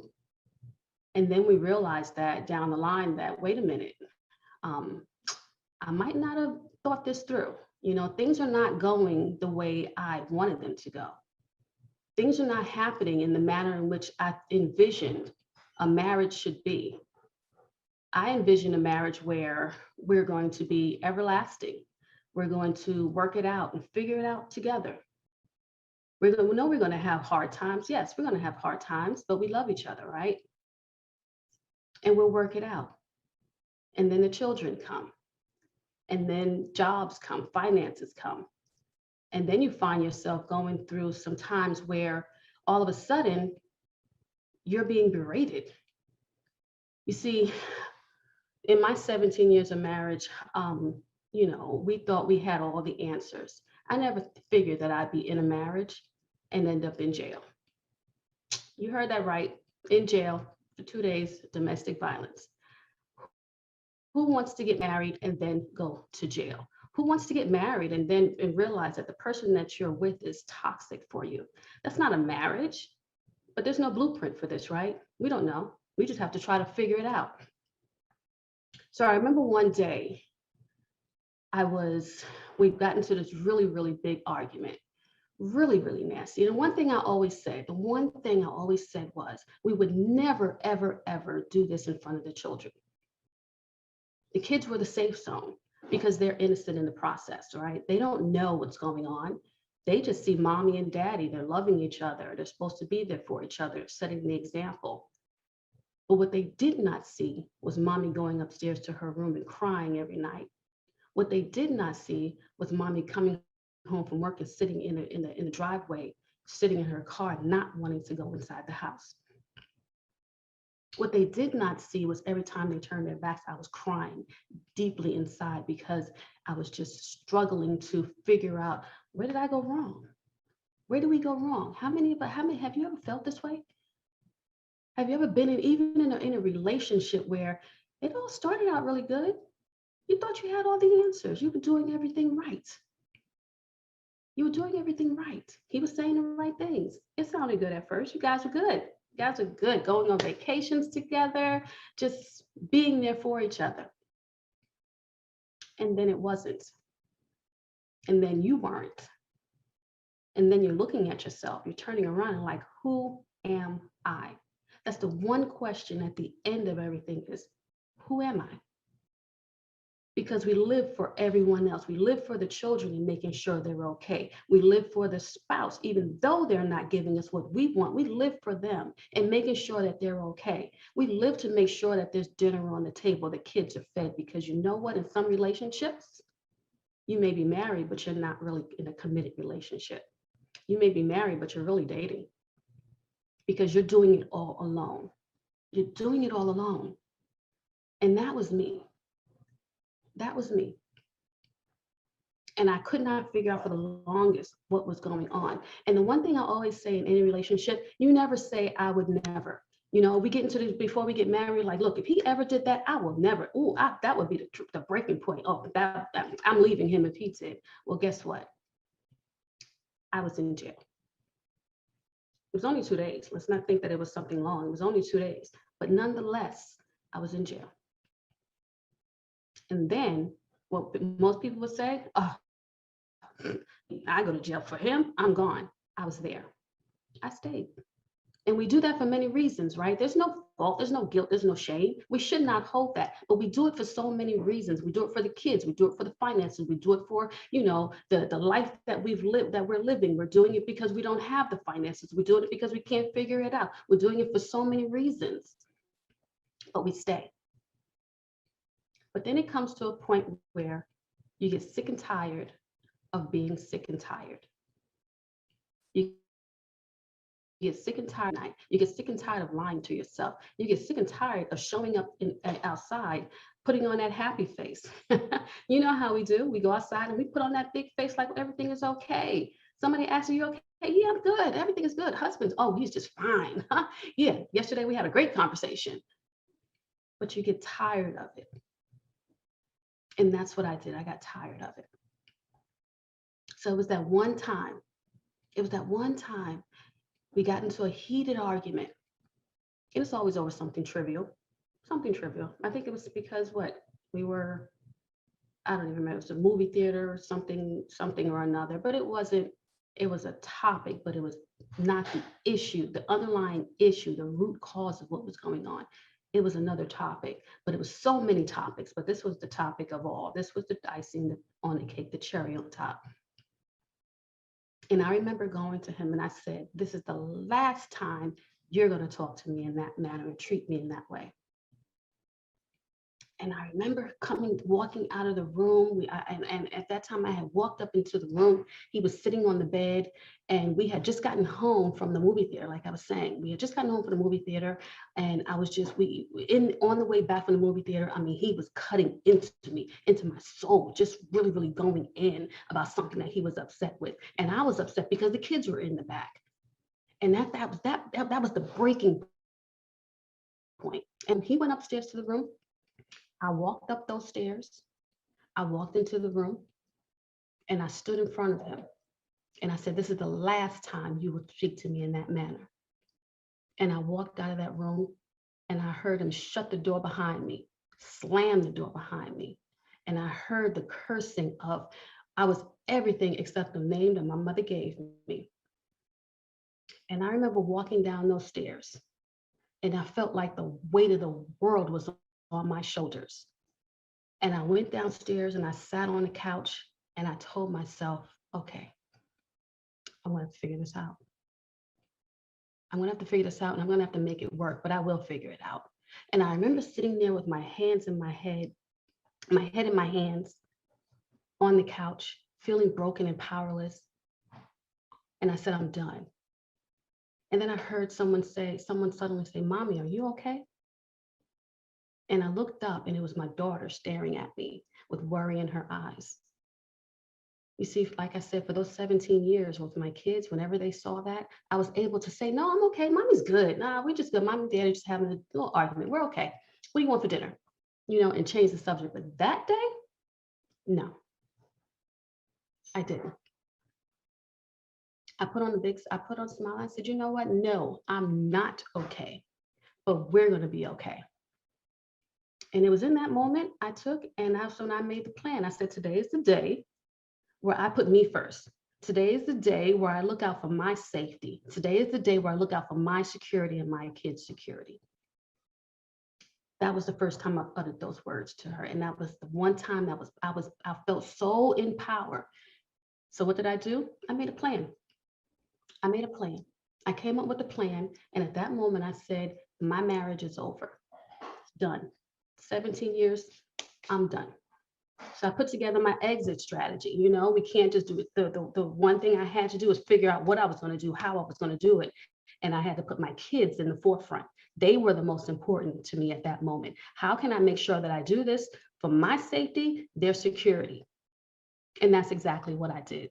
I made up my mind and I found me a place. And it took me some time, but I was okay with it. I was okay with all the drama that was still going on. I was okay because I had made up my mind that it was time to go.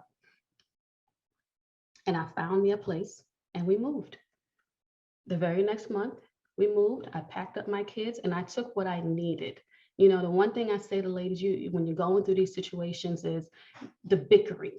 No need to bicker. If you've made up your mind, no need to bicker over anything. You pack your stuff and you leave. That's it. You want the refrigerator, keep it. You want the couch, keep it. Because you know what? God will provide you with everything that you need and whatever you need going forward. And that's exactly what he did. I found me a place. Let me tell you, I had never slept so good in my life. I didn't realize that what I was missing.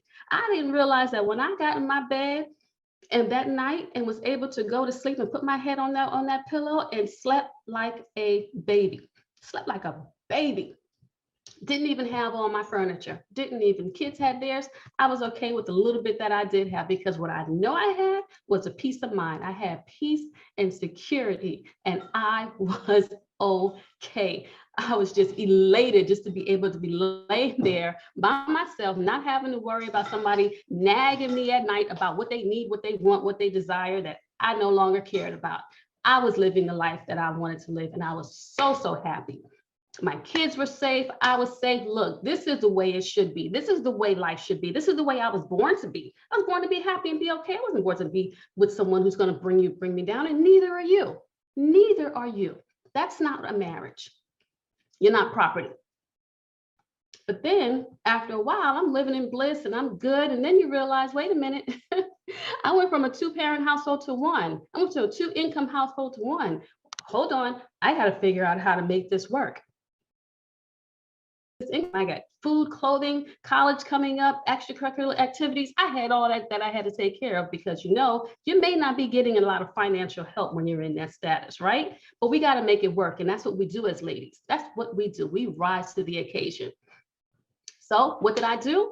I started looking at ways to make an income. I had a good job, but I needed a way to make sure that I was secure going forward. So I started looking at ways to make another income. And that's when I started to put the plans together to build my own business. And you know, in that process, additionally, is looking for someone that's going to help me get out of that position because I had never been there.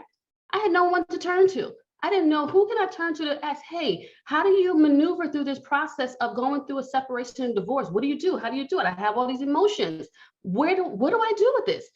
I found myself, even though I was in bliss, I was crying still in my bathroom because I did not know how to process those emotions. I felt violated. I felt lost. I felt confused. Have you ever felt this way? Have you ever felt like your world was just shattered? You were with someone for 17 plus years. That was supposed to be your one and only, your I do forever. And it's gone. And in that moment, I needed help and I could not find help. And let me tell you, I searched high and low for someone to help me out and I could not find anyone. No one.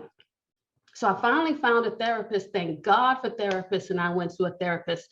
And then after that, I was like, okay, now what do? I have all these things that I want to do in life. I want to build this business, but where the heck do I start? And I found someone who was actually able to coach me through it. And let me tell you, I don't care what anybody says, you cannot do it alone. I could not do it alone because I was so emotionally with the process, but I figured it out. It took me a long time. Even with the coaching, I had to spend a whole lot of money on personal development, books and seminars and classes, and just so much pouring into me to make sure that I was okay mentally, spiritually, physically, so that I can build that financial fortune. And that's exactly what I did. That's exactly what I did. I built this business for me. And what business is that? I am now providing the services to people who were in my situation and do not have the person to reach out to. I became the person that I was looking for. I became the coach that I needed. I became the therapist. Because let me tell you, in my business, it's not about, I knew what I had to go for a therapist, but let me tell you what I realized that I needed. I needed someone sometimes who was a mother who wasn't a mother, a friend who wasn't a friend, a sister who wasn't a sister. I needed a person that I can go to, put everything in there and not have to worry about feeling judged or anything. Not have to worry about somebody sitting up in here going back and spinning my conversation back on me. I needed that safety, and I became that safety for women. I became that savior. I became that white flag.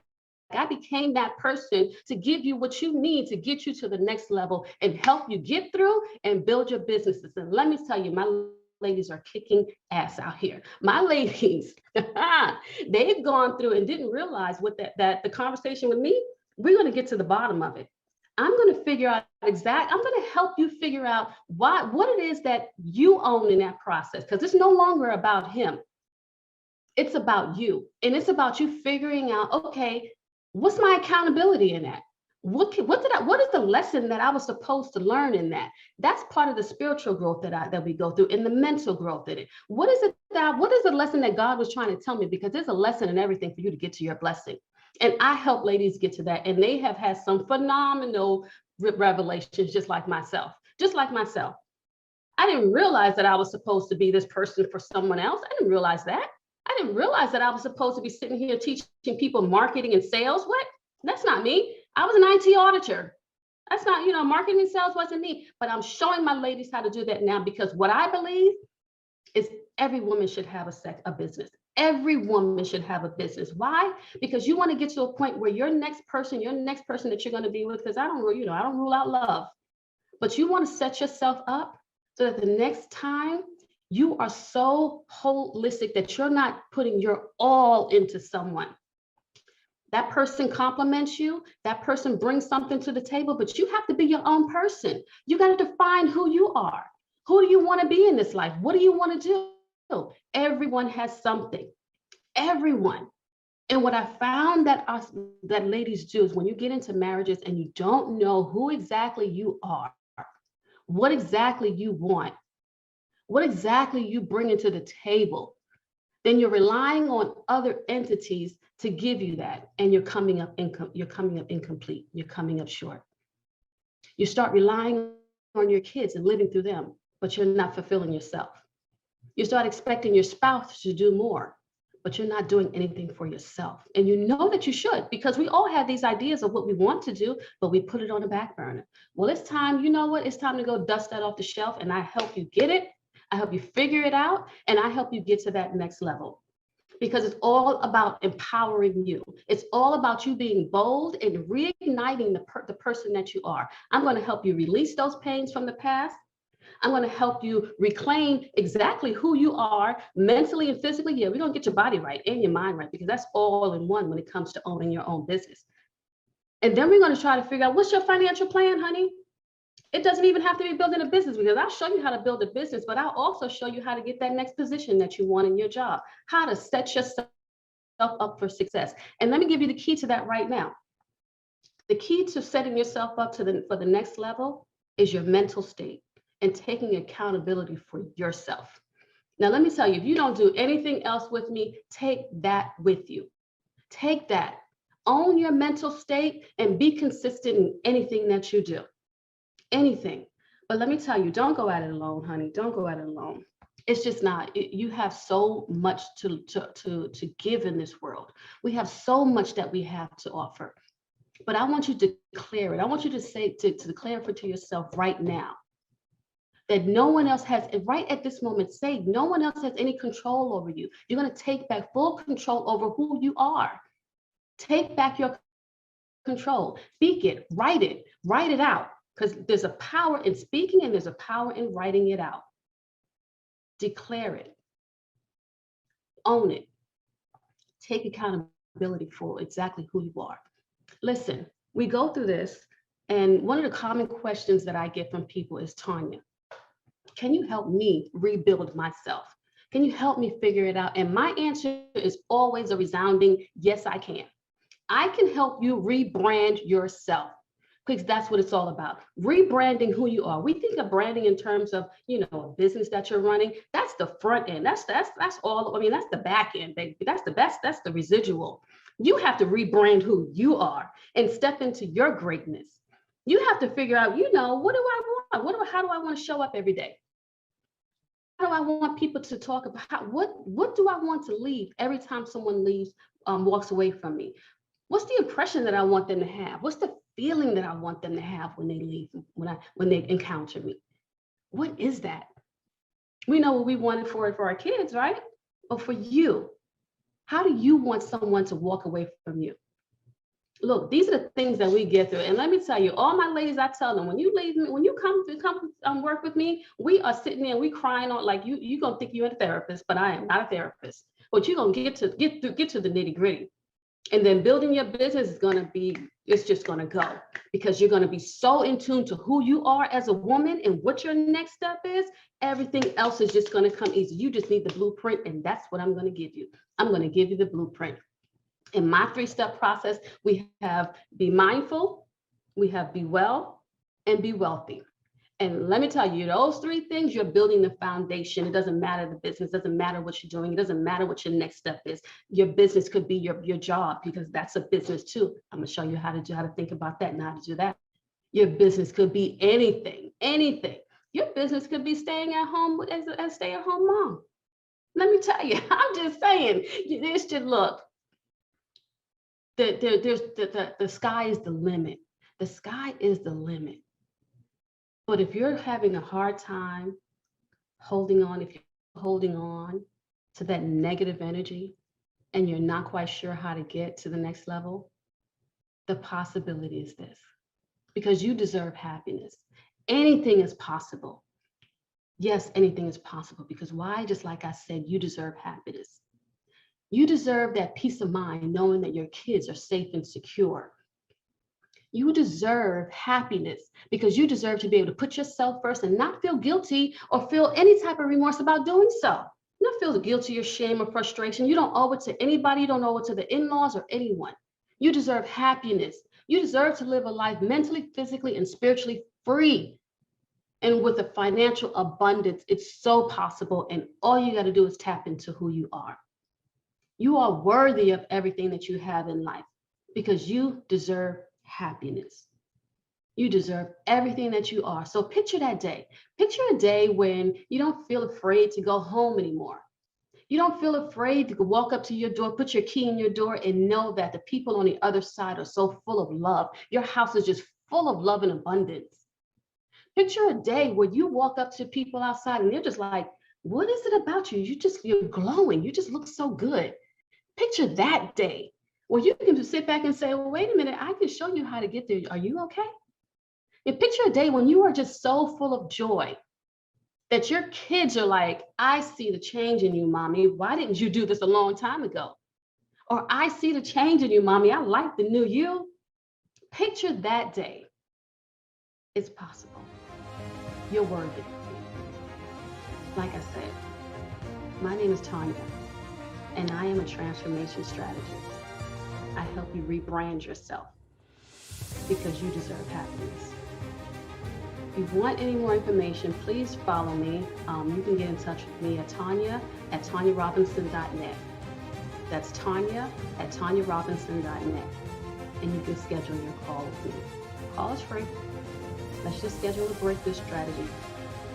But I'm here to help you get to your next level. Remember, Tanya at TanyaRobinson.net. Thank you.